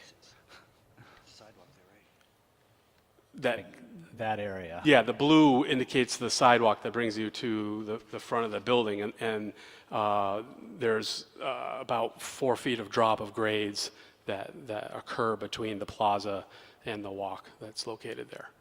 Right now, there's stairs that... There are currently stairs that connect. And so you're changing the east-west circulation so that people don't go from A to B. Right, and currently, if you're being dropped off as a middle school student, you would need that circulation to gain access to the middle school. But with the new security improvements and access points to the school, that access point is now located here. So if you're trying to gain access to the school, that would be the only entrance viable to you to gain access. Therefore, you wouldn't need that crossing pattern. Could you show that same sidewalk that you were just describing, but on the rendering? Could you just point out where it would be? Yes. So I see that we have the So 120 grade. this kind of represents the existing walk that goes along the drive that access in above to the east here. And then there's a walk on this grade at higher along the elementary school building that basically goes along the building and catches up with itself at the point of entry at the C building school. Gotcha. And the question that you had asked was, would that vegetation stop you from moving west? Or at least I have two attempt kids to? at this facility right now, Yes. and I can just imagine the kids it's gonna be hard to keep things growing on that hill there between the drop-off area and the space right there in the circle. So what we've got designed into the design is, go to one of the landscape plans. We've got, it's a little hard to read here, but we've got 3 different plans that, the different types of tree species that form sort of the alley or the approach to the facility. On the other plan, we've got some shrubs that are all designed to help encourage circulation patterns. And then we also have ground cover and built into the design. So combination between the landscape walls, the steep grading patterns, and the ground cover and bushes are all sort of developed by the landscape architect with this design to encourage circulation where we want it and avoid some of those shortcut patterns. And just add one little detail. So we're still probably going to have elementary students entering the B building elementary school front entrance in the morning.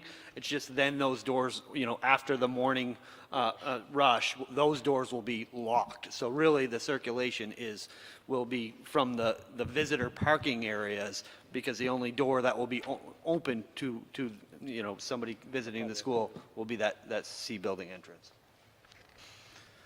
I'm just curious, only because I go down Union Street all the time, and I see all the kids walking down Union Street early in the morning. Where do they enter the school now? So, can you go back to the site plan, Brenda? So, A building has 4 points of entry. C building has, I think, 5 points of entry, and B building, which is the elementary school, has 3 points of entry.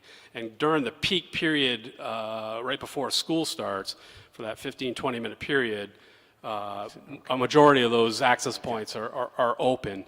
And then, as Marty was saying, at 8:15 or whatever the magic hour is, then they're sort of quasi locked up, and then single point of entry. Correct. It does, only in terms of the symmetry of the thing, you've got this beautiful plaza, you've got this alley, coming towards the building, and then you've got this arced walkway to the north of this that ends at the access and doesn't continue to the other sidewalk. It just sort of seems, and I know you're not dropping people off maybe on that thing, but it just seems incomplete, not taking an extra 40 feet to the sidewalk, whatever it is. Right. I mean, on top of that curve. Yeah, to wrap this Right. around. Yeah, well, even straight through to the sidewalk. To Right. this. I think the issues that we're controlling, if it goes straight through, we have trouble with the grades, and you're kind of back into a stair situation, or sort of a zigzag pattern of handicap if you're trying to make it accessible. The thought process on the study of the pattern is if you're trying to access a school bus or a parent car that's picking you up during the day, you're being picked up. You're waiting in the nurse's office or the front administration's offices for that ride, and your parents are coming to pick you up, and you'd be discharged through the new administration building. Which is C. Which is C. If I were walking there, I would do whatever I could to walk down that alley. Right. I think the importance of the plaza is to try to reach out to people, to let them understand the new sense and importance of entry that is trying to, draw the attention of, if someone's unfamiliar, that the focus is, this is where I enter, because it's drawing you to that spot. We should also just point out that though it looks like there's lots of emphasis on this sidewalk, one of the main purposes of this sidewalk is because there's currently a transformer right here, so we need to provide access to BED for that transformer, as well as A grand entrance for this transformer. Yeah. Also part of that, and I should mention, is in review with the city fire marshal, they want to have emergency access to the buildings. So that walk is actually reinforced to handle a first responder vehicle, whether it be BPD or fire truck, to access a building. So that's another reason for that feature. I also had 2 kids go through both the elementary and the middle school, and I think I've been in and out of all 18 entrances. So I understand why these improvements are needed. I think that the one comment in the staff report that we need to sort of hold your feet to the fire is on the lot coverage. The school is currently exceeding lot coverage, and this is going to increase the non-conforming lot coverage. It's by a minimal amount, but I think we need to, what efforts were made to try to do what you needed to do for these purposes and not increase the lot coverage? Well, some of those efforts are just that, where you're noting where it would be nice to have an additional sidewalk space, that in order to balance that overall lot coverage, we're not, adding those sidewalks where unnecessary. And again, we have them in areas like where we've mentioned that we need them for service vehicles and or emergency responders, as well as really studying the site to make sure that overall circulation is as safe as possible for students to navigate the site. We're adding a number of sidewalks to the rear of the building, and right now that rear drive right there where Randy's pointing out, currently if you're in gym class from the elementary school leaving the gymnasium, you're walking up that rear drive and there's no sidewalk whatsoever, and that rear drive is pretty narrow, so it's pretty unsafe condition to make use of the fields. So we're adding a sidewalk and a curb there, as well as improving the sidewalk to Maple Street, which is currently very narrow, and it's hard to maintain in the winter. You have to use a walk-behind snowblower and shovel most of it, so we're making it wider to be able to use a piece of equipment to maintain the sidewalk. So, we really looked at every area that we could possibly try to carve out green space while balancing the safety of the students to navigate the site. And some of the things that we spent quite a bit, honestly, a lot of money on putting green back. If you look at the green areas along the building here where that's currently paved, and it's really providing very minimal value to the school district other than keeping water out of the basement, which is an issue we're struggling with.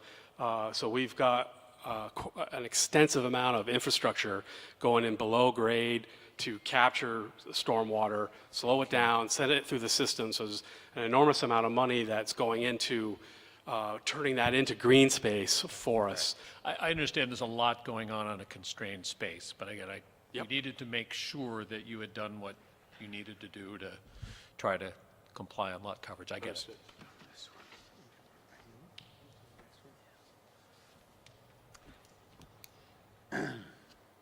Sorry about that. Any other questions for the applicant at this point? No. I think we've got a pretty good understanding of it. I'll close the public hearing. Thank you. Thank you. Thank you. Question was about deliberating tonight. We have one more agenda item. We know that. I'm recused from this one. I'm happy to stay if we think we're going to deliberate. We've got 2 items. We're not going to deliberate Monday, and we could deliberate Tuesday. Going to be missing some details. Do you have problems with Tuesday? I can't Could we deliberate Tuesday? I can do Tuesday. Necessarily particular. I'm just going to approve it administratively. I'm down in Hanover on Tuesday night. Well, we may not take that long. I'll just hang out. We have the UVM one and this one. Oh, all right. Those are the only 2. So were we going to try to deliberate? What are we doing? What are you doing? North Willard. Not Willard. No, we're No, not going because to. we're not going to have the additional. We're not going to all right, deliberate. so, So it's okay, only good. these two. It's only these Just two. UVM I know these and- will take a while. Yeah. Okay. Thanks, Jim. Okay. Now he's just making stuff up. So we've got. I'm recused from this matter. Thank you. So the next item is sketch plan for the, calling this, the Hotel Y Burlington LLC, 266 College Street.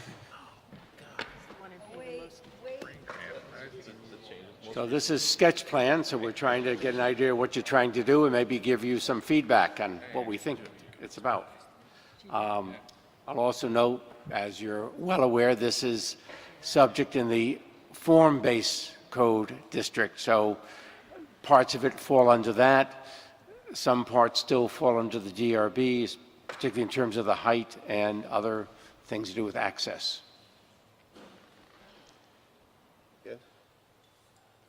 Could I give a little preliminary? Go right for it, Mary. Just outline of what the DRB is looking at. First, this is sketch plan, so it's a concept, right? There's no decision, there's feedback, there might be recommendations, but there'll be no decision today. So this is part of Form District 5 in the overlay area E for height. So the majority of the project will be subject to administrative review by checklists. So the project architects are going to sit down with us and we're going to resolve and talk about all the checklists before this comes back as an application. But what the DRB is challenged with looking at, quite specifically, is going to be conditional use review, because there is proposed an outside eating area within 100 feet of a residential zoning district. That puts it into conditional review. Major impact standards, Conditional use review only of the outside eating area, or the Yes. whole shebang? no. Yes on the first part, no on the second. You're looking at conditional use review relative to the outdoor dining area, only because it's within this buffer for residential. You're looking at major impact because of the new area that's being proposed. It crosses that benchmark for major impact. You will be looking at a discretionary review for additional height. In this particular part of the form code, they are permitted 45 feet in height by right. If they would like to go up to 65 feet, then that's DRB discretionary review. You will be looking at a request for relief to exceed the 65 feet in height. You will be looking at discretionary relief for failure to meet a required floor-to-ceiling height on the first floor. Form district requires 14 feet for a first floor, and this project will be looking at something less than that. So that's what we have outlined so far. On the height, I'm sure we'll get into this, but I got into the old ordinance. there was a height bonus for underground parking. Is that gone now? No, this doesn't apply anymore. And one other section I've just thought of is the historic structure standards, because there is proposed a partial building demolition. This building is listed. The existing building is on the National Register within the Main Street College Street Historic District as a contributing resource. There. Thank you, Mary. I'm Thank here you. for You stole my introduction. Oh, I I'm bet you have more. sorry. You would have done it better, I'm sure. No. I think that was perfect. My name is Scott Silver. Thanks for letting us join you guys tonight. So we're here to present our proposal for a Cambria Hotel at 266 College Street in the downtown area. Initially, as to the historic piece, we are proposing retaining the four-story dormer building at 266 College and having a separation then, or a continuance behind it to what will be a new structure. So we're going to ask that we be allowed to demolish the pool area, gymnasium area, kind of that brick in window graffiti laid-in piece to the north. We're also going to be asking your discretion to allow us a full 6 stories and a little bit above that to get the proper height for a 6-story hotel and allow us to have a very nice rooftop venue with a restaurant and bar on the 6th floor. We've also got an existing condition where we want to match the floor plates in the historic building, so we've got to ask for a little relief on the first floor of not going to 14 feet. I think we're at 11 and a half. And I think that's pretty much it. So I want to introduce Cleary Buckley from Smith Buckley Architects, going to walk you guys through the plan. Hi, we're really excited to be involved with this project. I'm going to let the video run its course and then give you a brief overview of the project, and then speak to some of the issues where we're requesting, where we will be requesting relief.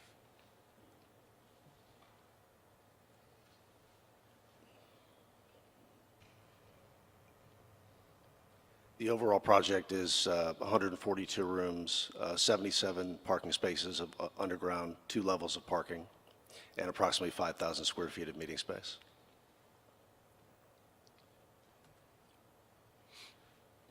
So I assume everybody's familiar with the existing Y. The Y has been occupying this spot on the corner of College and South Union Streets for a long time, and has been a really valuable member of the community, but the building has not been working very well for them for a long time, and so they're building their new facility, and we've been working really hard to create this new hotel while preserving the piece of the Y that's on the corner that we think we can incorporate into the hotel in a successful way, and also working really hard to try to make this project work with the form-based ordinance and live up to the goals and the spirit of that. One of the main things that we see the form-based ordinance trying to do is to activate the street and to create a more vibrant streetscape and facilities that are more porous and interact with the street. And you can see that the existing building, both on College Street really, and and on South Union, is very opaque, does not engage the street. This side on South Union has been renovated a number of times, and so where there were windows have been closed in, and the pool addition to the north never had windows. It has become a canvas for graffiti now. So the proposal is to remove, is to keep the gabled structure that's on the corner and remove most of the structure that goes to the north and create our new hotel in that location. The drop-off for the hotel will be on College Street, which we think is the most appropriate place for it because the street is two-way, and it has a strong connection to the downtown, and it's also where we have our entrance and exit to 2 levels of underground parking. So visitors to the hotel will drop off here in front of the existing entrance, although we're planning to create sort of a fenced seating area that will help to engage the streetscape on College Street. And then, let's see, I'm going to go back. After dropping off, most guests will come around to this main entrance to the hotel, which is right on the corner.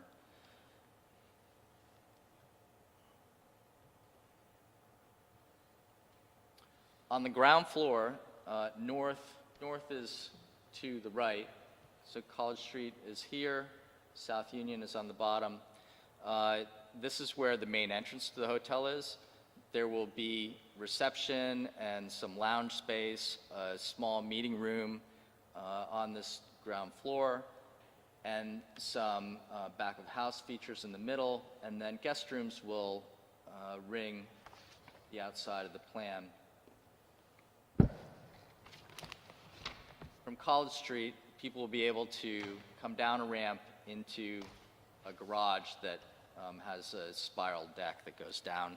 We're providing 77 spaces, which is a little bit more than the ordinance requires, and we think is appropriate number for what we need to operate the hotel. Going up from the ground floor, this is the second floor, and we're planning to occupy the existing structure with guest rooms, which is consistent with the original use of the Y. They used to provide lodging for young men. And then the form of the plan takes essentially a U shape with a courtyard facing to the west. On the second floor, we plan to create a vegetated roof on this level, which is going to help us mitigate the stormwater, and is also going to provide a more attractive view for the people that are looking onto this space. The third, fourth, and fifth floors are very similar to this. We have plans, we can talk about them, but it essentially stacks up. The sixth floor, when we get above the roof of the existing Y, is where we're planning to have a bar and a restaurant and a number of meeting rooms, as well as some outdoor terrace areas that look west. We've taken a drone out and gotten it up to about the height where we think this will occur. And so you can see that there's actually a pretty interesting view up there. Some of it is urban roofscape in the foreground, but you do see that Adirondacks, and you know the view is bigger when you turn your head. But you can see the lake and the mountains, and we think it's going to be a great place to go have a drink for hotel guests, but also anybody in the community can go there. So we think that's going to be a great amenity. Let's see. So that's the overview of the project. This is kind of a big project that's going in the new form-based district. So, you know, we're all learning how to interpret that, and we've been going through it and really trying to find solutions that comply. And we've submitted a first round of checklists to Mary, and we understand we need to provide some more documentation, but the first pass, we think that this design is checking most of the boxes, both in spirit and, you know, letter of what they're requiring. The specific things that we're going to want to talk to you about and need your help with. One is there's a requirement for conditional use for this seating area. Correct me if I'm wrong, but I think it's this outdoor seating area that's on South Union Street. In the lobby, the plan is to have a fairly low-key food and beverage service. There'll probably be some breakfast service down there. It's not intended to be, you know, a destination bar or restaurant. Those things will be on the roof. That's really where we want to focus the activity, the social activity of this hotel. But we do anticipate that, you know, people may want a quieter spot to drink their coffee or have breakfast, and when the weather is nice, they will probably be out in this covered area or on College Street. But there would be no table service in that location? I don't know that. It's hard to say. We haven't programmed it yet. It's likely we would have some service to those locations, although we've got both sides. So ultimately, the hotel management company, which is Hostmark, will make that determination. Part of it will be dependent on the usage pattern. Okay. I just want to make sure, because you had stated that there would be light meals, so I was wondering if you pick it up a la carte and you choose to sit there, or you would sit down and have wait. You know, it really can be a combination, because these types of hotels will have a small store, for lack of a better term, you know, where you can have some grab-and-go type of items. Obviously, there'll be Wi-Fi, so we're going to encourage people to use it as a sort of lounge area as well. And the lobby, when you first walk in off of South Union, will be a loungy type of scenario. There'll be a pool table, there'll be a shuffleboard table, and then there'll be a library as you get toward the back. So we'll encourage that. But the food plan really is that we won't be serving breakfast at the rooftop. This will be the breakfast coffee area more than anything. Cambria does ask us to have some sort of essentially, you know, a beer tap, you know, a light bar, but we, as Clary said, are going to try and drive the traffic to the 6th floor. Thanks.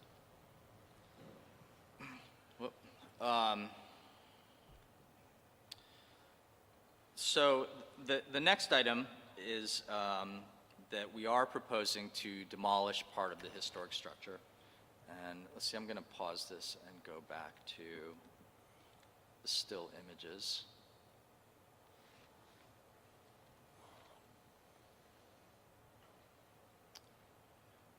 So you can see that this part of the building is actually original. It was, I think it was the pool, and it's the gymnasium now. But a series of renovations and filling in windows and things like that have made it not very functional. It also has many different levels in it. I think the Y currently has in excess of 20 different floor levels, which is one of the big challenges that the Y has had in trying to occupy this building.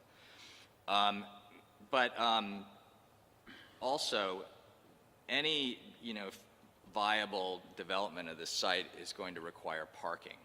And right now, the site is almost entirely covered. The Y has about 7 spaces that are located on the west side down in the ravine.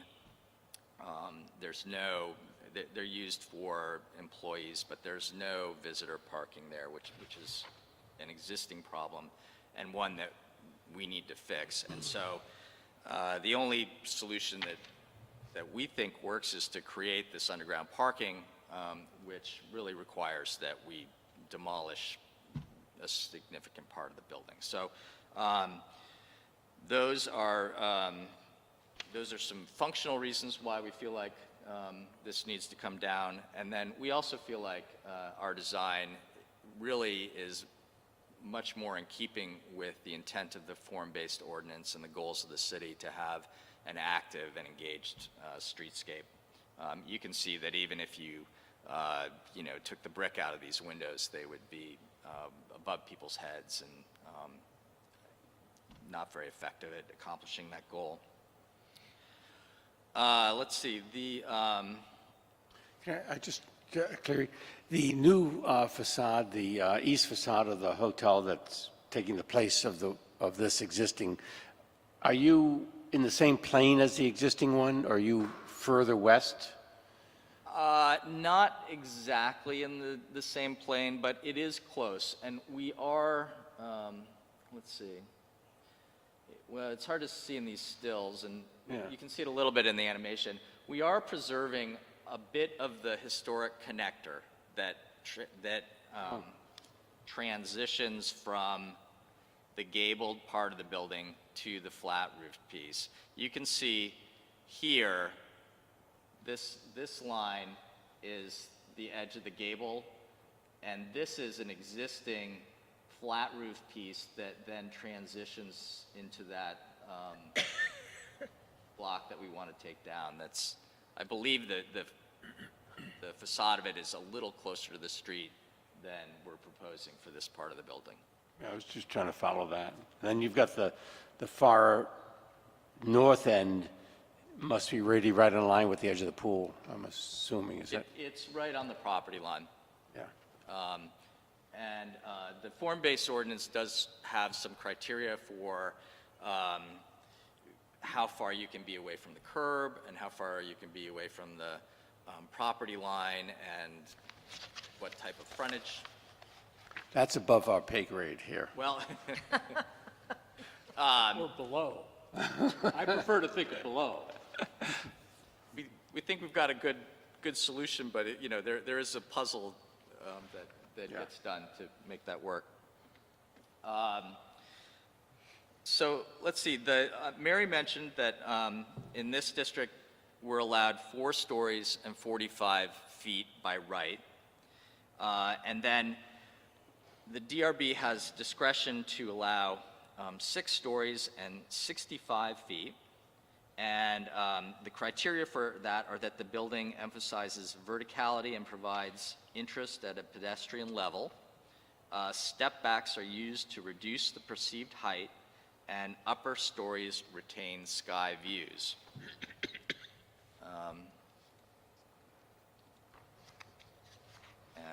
So we think that this design is effective at meeting those criteria. We are asking for, well, pause this for just a moment and go back to.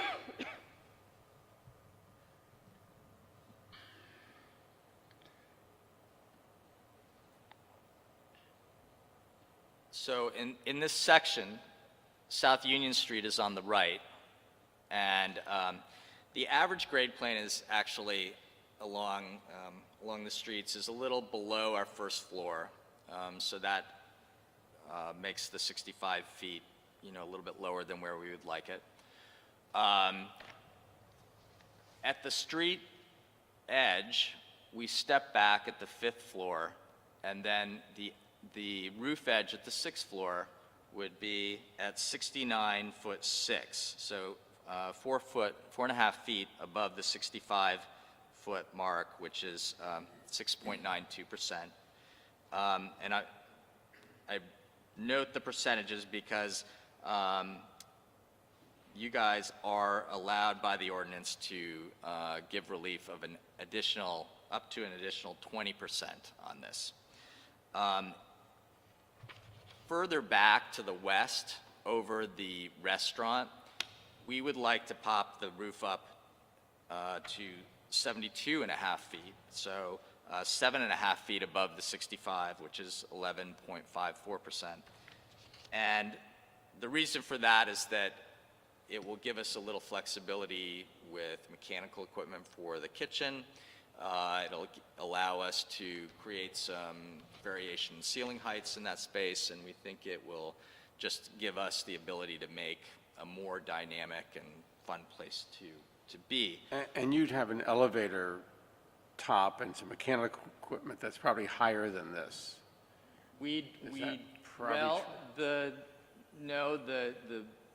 So South Union is at the bottom of the page, College Street's here. The part that we want to pop up to 72.5 is actually the same height as the elevator overrides. And it is only in this area back here. So you will not perceive it from the street. Something that we have done preemptively is that on the 6th floor, you can see this space is labeled cooling tower. And so what we're proposing to do is actually put the cooling tower, which is a big piece of equipment, on the 6th floor, and you can see that here,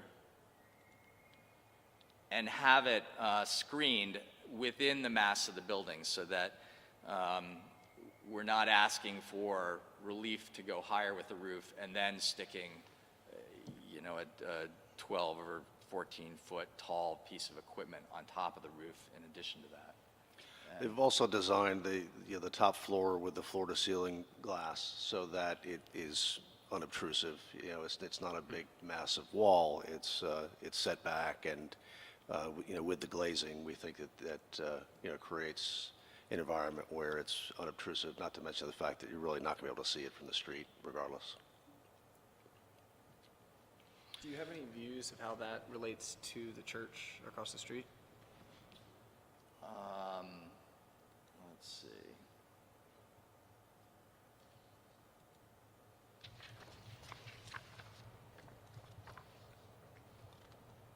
From that view, it makes it seem like the church is taller, but if it's going to be closer than that based on that street view.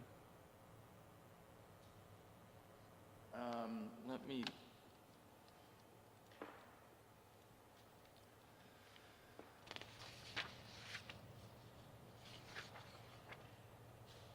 I'm not sure if these photos address that, but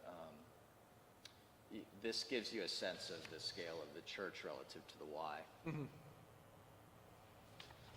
I think the church sits up on the site a little bit higher than the Y, but it's and the steeple is quite tall, but the main roof, I think, is a similar height to the Y, probably. Thank you. And so, Would you like to see some modeled studies for that, Harris? Excuse me? Would you be requesting some modeled studies for those adjacent building heights? Not at this time. I think in the submittal, yes, we'd want to see some relative thing about the height of this relative to the church. It would just be nice to see that elevation in the actual submittal. And so, some of the factors that have gone into requesting the added height is that the site is tricky, tight, urban site. We're building parking below grade, and the grade level is not right at the first floor. And we are, well, we're excited about the hotel, the rooftop bar and restaurant.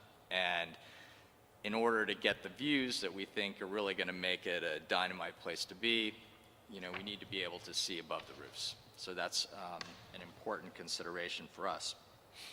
Let's see. And then the last item that we need your help with is the ordinance requires that the ground floor-to-floor height be 14 feet. And the existing floor-to-floor height of the Y is 12'7" and a quarter, which, so because we want to maintain the Y and connect our floors to it, we would like to match that floor-to-floor height. In an ideal world, if we were building new, we would love to have 14 feet or more on the ground floor. That would be great. But we're kind of stuck with the building that we have. The variance is 10.57%, which you are allowed to give relief beyond that. So that's something else that we will be asking you to consider.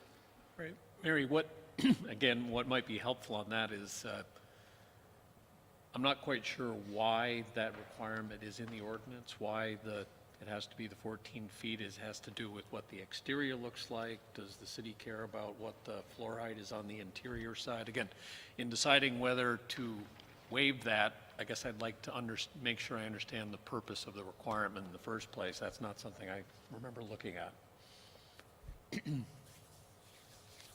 Right, you're looking for an answer now or upon? When we are asked to make our decision on this, that would be relevant, and sitting here right now, I'm not sure I could explain to anybody why we require the 14 feet. So I would want to have that in mind. So no, I do not need an answer right now. But it would seem that the relevance of matching the existing floor height would matter. So I think that would be something that one would try to accommodate, I would think. I don't know if we've ever been asked to waive that before, so it's not. I think it's a new requirement. Yeah, all right. So- It's not an exercise that we've been through, so we may need a little help. I don't think you've seen many projects No. go through this process either. So I'm not sure that I can tell you why 14 feet is required. It doesn't seem like a bad thing, but I don't. So I'm hoping that Scott or Mary will provide that. I suspect it has to do with the traditionally first floor downtown spaces are quite tall and substantial, and I think it's sort of in that ilk. And how it affects the exterior walking by, but again. I guess, I don't know if you have a lot more to go through, Curry. I have some questions. I don't. So I have a couple of questions on this, and, you know, I think it's a nice project. I think it looks good. It's exciting, all this kind of stuff. The entrance is College Street. The Performers Code tries to have activity on the street. The activities on Union Street looks, even in your renderings, looks much more substantial than the activity on College Street. The entrance really looks like it's on Union Street, even though the cars are driving on College Street. It seems a bit of a dilemma. So and it doesn't quite, you know, look right to me when I look at it. And, you know, I don't know, I suppose you've looked at that and you've got a reason you came up to it. Then I guess I'll also throw in that I think in general the massing, I think, works with the historic building. There's something about how it works with that corner facade and entering on it looks to me like the entrance is on the east side of that historic part of the building. It is. So the existing entrance to the Y, which is over here, is very narrow, and it's up between 4 and 5 feet above the sidewalk, and it's not. It will not work for a hotel entrance. I'm not questioning that. I'm trying to sort of take you through some of how we've gotten here, because we would love to have the drop off and the entrance on College Street right there, but we have an existing structure that we're trying to preserve and respect. So, and there was a lot of talk about where to have the drop off. We really think that College Street is the right place to do this, largely because the traffic is two-way. And South Union Street is a one-way street. It has a dedicated bike lane in it, which makes the street narrow. There is short-term parking there, but if you've ever been by the Y at pickup or drop-off time, you know, I think that would not be an effective place to have the drop-off. Plus, you would have cars after people dropped off their guest or registered, or taxis would have to then circle back through the neighborhood or, you know, make a loop, and the place where we can get the entrance to the garage is on College Street as well. We think that's really the best place. We're taking advantage of the downward slope of the street. So these are a lot of the thinking that's gone into having the drop-off on College. The canopy, the intent of that is to help signal that there is something happening at the corner and help to draw people around to that side. We think that it will be effective.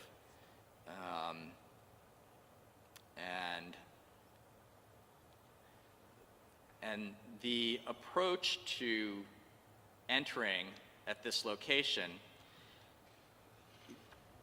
this low gable historic form is challenging to make into a prominent entrance for a new hotel. And we looked at a lot of options, and ultimately this approach that we think will work is that we're going to clad the existing brick structure with a metal panel and bring the canopy around it. But behind the metal, the existing brick will remain. And so when you walk into this vestibule, you'll still see the existing brick structure of the Y. And if someday you wanted to pull the metal off and see what was there, it's still there. So we're kind of leaving it, we are definitely making a bigger entrance into the front of it, but we're leaving the form intact and allowing people to read the historic form. It's just got a new form that's sort of slipping by and wrapping it. Were you suggesting to have the entrance on College, like where the old entrance is? Is that what you're saying? No, I'm just saying, to me, there's a dilemma inherent in what you're doing, and I'm not saying it's resolvable, but I just think it's a challenge, and I hear clearly going through it. I just, the dynamic site is on Union Street, and I don't know how effective that little, I like the terrace on College Street. I don't know how you resolve it. I mean, I think I agree with you about the entrance to the parking garage, that makes sense where it is. And when people get dropped off, I mean, it's sort of like they're not dropped off in front of the entrance to the building. Well, understood. I think there's an opportunity to make the historic Y building part of the identity of this hotel. Do you agree with that? Yeah, absolutely. And, it is a challenge, and there's several factors, right? You got the one-way street, you've got a residential neighborhood on the right-hand side, and, currently the traffic is really challenging with the existing Y.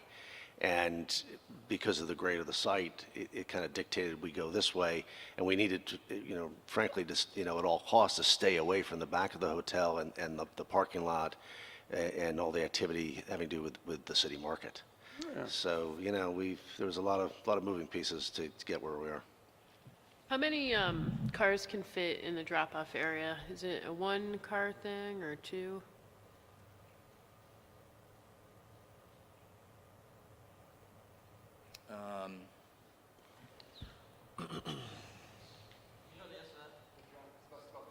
Yeah. So 3 cars. 3 cars. And you can see in the site plan that currently the sidewalk edge is here, and there's parking in this zone. We're proposing to do a curb bump out here that doesn't reduce the width of the street, but it takes up space where parking is now. And it's consistent with a lot of the things that have been happening around the city with planned BTV walk bike, reducing the crosswalk distance is safer for pedestrians, and it helps define this drop-off parking area. But this line doesn't make College Street any narrower than it is now. It's the same width. And we have met with DPW and technical review, and they've expressed support for this. Oh, I think those bump outs make a lot of sense. They seem quite helpful for that. It's just, I don't know what I just think I'm saying that it'd be nice if there's some visual, a little bit more visual kind of guide to getting from the third car west on College Street to the front door of the hotel. And when you've never been there before and you pull up and you try to think where you're going, it's not, like I said, it's nice. I think people are going to want to go in that little door there. We, you know, the signage will be another permit, and I don't think we want to get into it too much, but we do anticipate asking for some type of monument sign, you know, somewhere near the corner that will, of course, we would like the architecture to, you know, Well, the canopy give might, all the clues, yeah. but the canopy might be able to do a little more, because it sort of ends right now, and it splits, you know, and it could extend a little further, you know, the canopy that's over the actual entrance ends, and it's, you know, maybe if that went further, I don't know. We don't have to have the answers, you know, that's not our job. I don't want to beat this one to death too, but I share the same concerns. Aesthetically, I like, and I think it's appropriate to have the drop-off where it is with the parking garage, but I think that I think you'll face two challenges. One, human behavior, that naturally you may just pull up in front of the door because that's where if you see the sign for the hotel, you'd pull up to the sliding glass doors or whatever would be there, because that's what you do at almost any hotel that I've been to. So there would be that piece because you may be entering it from Main Street, most likely if you're a visitor.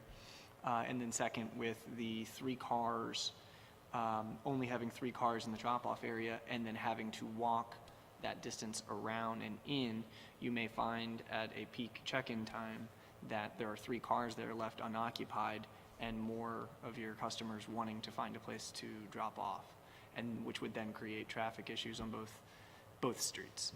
So just, I'm sure you've considered it, but I imagine there would be more questions for you along those areas. That it seems likely that will happen at times. We have done a traffic study, And I guess I'll also say, you don't have to have the answers tonight. no, You know, I that's- understand, but yeah. the more information we can give you, Yeah. you know, hopefully the quicker we can get through it next time. We think that overall, the impact on traffic is going to be as good or better than what exists. There is Could be worse. Huh? Yeah. Nothing. It's just the why, I mean, is a very busy, everybody comes at once. I had both of my kids in daycare there, and it's I can't imagine you making things worse. Well, and beyond that, we're going to make it better. And Yeah. the Y has really high demand concentration times, which, you know, create real issues. A hotel is not likely to have that kind of concentrated demand. well, except that I think check-in time might be happening around City Market Nightmare time, which is like, you know, early, pretty much, it is all the time, but it's, I think, particularly bad in the evening. So, The typical usage in a hotel, you know, the check-ins really happen throughout the day, and our peak demand for parking is overnight, when basically everything else is empty. And that's, you know, because if someone has a car, they're typically going to use it during the day, and our lot will be full at night. But, you know, daytime, we don't expect there'll be much of an impact. And, you know, typically these things get scattered throughout the day. Plus, you know, we believe we only need about 75 spaces operationally. A lot of people will be coming to the hotel, you know, by cab, Uber. I understand that the College Street shuttle will ultimately go to the airport. You know, we are also having a discussion about having a shuttle ourselves, you know, directly as well. So there's no time like, you know, the wide experiences now where you've got 1,000 people trying to get in or out. yeah, I mean, we do hear that from hotels that most people arrive and depart by cab or whatever. And how many guest rooms are there? 142. Thanks. So the visuals of the building are somewhat, again, they're form-based, so we're not going to get into that too much. But I will say that in the actual presentation for the submittal, it would be really great to see this in context, not just with the church across the street, but from South Winooski. That was one thing in the flyby, that the west side of the building, to me, seems like it's going to be visible, quite visible, from not just the City Market parking lot, but from South Winooski. So it'd be nice to see what that thing really looks like. And for all the care that's happened on other parts of the building, that side is somewhat orphaned at the moment. And it seems like could you benefit from a little bit more attention. Well, we're also going to have, in the green space there, we're going to have some kinetic art as well. That's up on the second floor. Yeah, but I think well, that's what I say, if we could see what it looks like from the street side and from the parking lot, it'd be great to see all the way around the building from the rest of the city. And that will also help us understand the idea of getting to the 65 plus 7, is that right? 7.5. 65 plus 7.5, which, maybe 8 or whatever, but just to understand that in context and, so we can see how that looks. Sure. And just to clarify the rooftop restaurant, not only because I'm excited about it, but is it going to be open to the public? I'm just curious about it. Absolutely, yeah. We're going to do everything we can to engage the city to come to the hotel and use it as a venue. Any smart hotelier would do the same thing. Yeah. And we want it to be a very exciting venue for whether it be businesses or the schools, or certainly just anyone who's in town to come and use and enjoy. And so the parking analysis included that kind of engagement with non-hotel users? Hostmark is our hotel management company. When we were exploring this initially, they determined that they needed 75 spots. And for traffic analysis as well, did that include the restaurant being open to the public? I would have a question. Mary? Yes. The restaurants downtown, they don't have to have parking, do they, in the central business district? So, Yeah, so disregard the parking. I actually meant just traffic. okay. Yeah. Traffic and parking, often they're hand in hand. Yes, yes. I'm glad we had an opportunity to really get our teeth into this. And although we've done form district review on a handful and staff administratively more than that, but this is the big test. This whole building that we're looking at is in a form district review area. We're already seeing on checklists, there's some places that the form districts are chafing with this design. So it will be important for staff to be working with their design team and see, where there might be areas that we'll have to tweak, and that might have to do with their building frontages. There are limitations on widths and lengths of bays, and the canopy is been vexing us for about 2 weeks. So we're going to have to work with the design team, and if it comes back a little bit different after we do that, then I wouldn't be surprised. Mary, do we have jurisdiction over traffic flow? I mean, you mentioned like the historic, the height, the restaurant, the first floor at 14 feet. Is that something we even consider, the traffic impact? Major impact. Under right? major impact. Okay. So the traffic study that we did incorporated all uses of the building. Okay. So including like the public using the restaurant? Yes, absolutely. Okay, Yep. thanks. And there was no material impact whatsoever Yeah. with the study, and I'm assuming if we haven't given you a copy, we will. Yeah, cool. Thank you.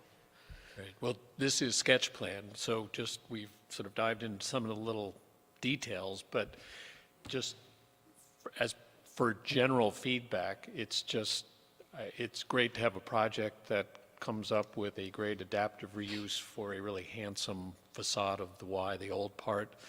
I personally have great affection for the program pool just because I spent so many hours there with my kids. But again, I understand it doesn't have the same historical significance as the front, which you've done a great job preserving. And it's a downtown infill project. It's always hard to squeeze density, which is what the city wants, in a constrained city block. So you've at least got a great start on figuring out some of those issues, and the problem always comes from some of the details, but in concept, this looks like a great use and a good design. Thank you. So one of the questions too is, you're looking for feedback from us. I mean, you feel like you're getting some feedback and some information that's helpful as you move on to the next step. Yeah, I think so. Because I think there's some things that, look great. We need a little bit more justification so we can say, yeah, that works. And there's some things we have questions about, and some of them, as the access just may be a challenge that you've got to get comfortable with, because obviously the hotel's got to work if you're going to invest everything in it. It's not ideal, right? But we're dealing with the existing Y structure. If we leveled the whole thing, it would be a different, concept. But, look, we love the 4-story building. It'll give it a lot of character. So we really like that aspect of it. So we've tried to work, within those constraints as best we possibly can. And I frankly think it looks great. And I'll echo that. I mean, I am not a design expert like you, Brad, but it is a beautiful preservation of that historic building and would greatly improve that corner. So, yeah, nice job on that. I agree. I think, I went to UVM, so I've been coming up here for a while. I have a son that went to Champlain and still lives in town. So, and this is a long-term investment. I'm not here to, develop it and flip it. I'm going to be here for quite some time. And, so we're excited about it. I love this town, and I think it's, frankly, going to be a great addition to the city. There's no other venue similar to this, and it gives all those folks coming in to, a really contemporary place to stay that they're going to be comfortable at and drive business to the downtown instead of out to South Burlington. Yeah, that's great. I don't feel inclined to answer this, but if we're just giving feedback, at every juncture so far that I've seen or talked to anyone about this once it was released to the public, is the market. And clearly, I work in finance, I understand markets. You believe that there's demand. Yeah, so we did a study. We went to Smith Travel Research, and we had they're called a STAR report. So we had a STAR report pulled, and it read as I expected. The market is very strong.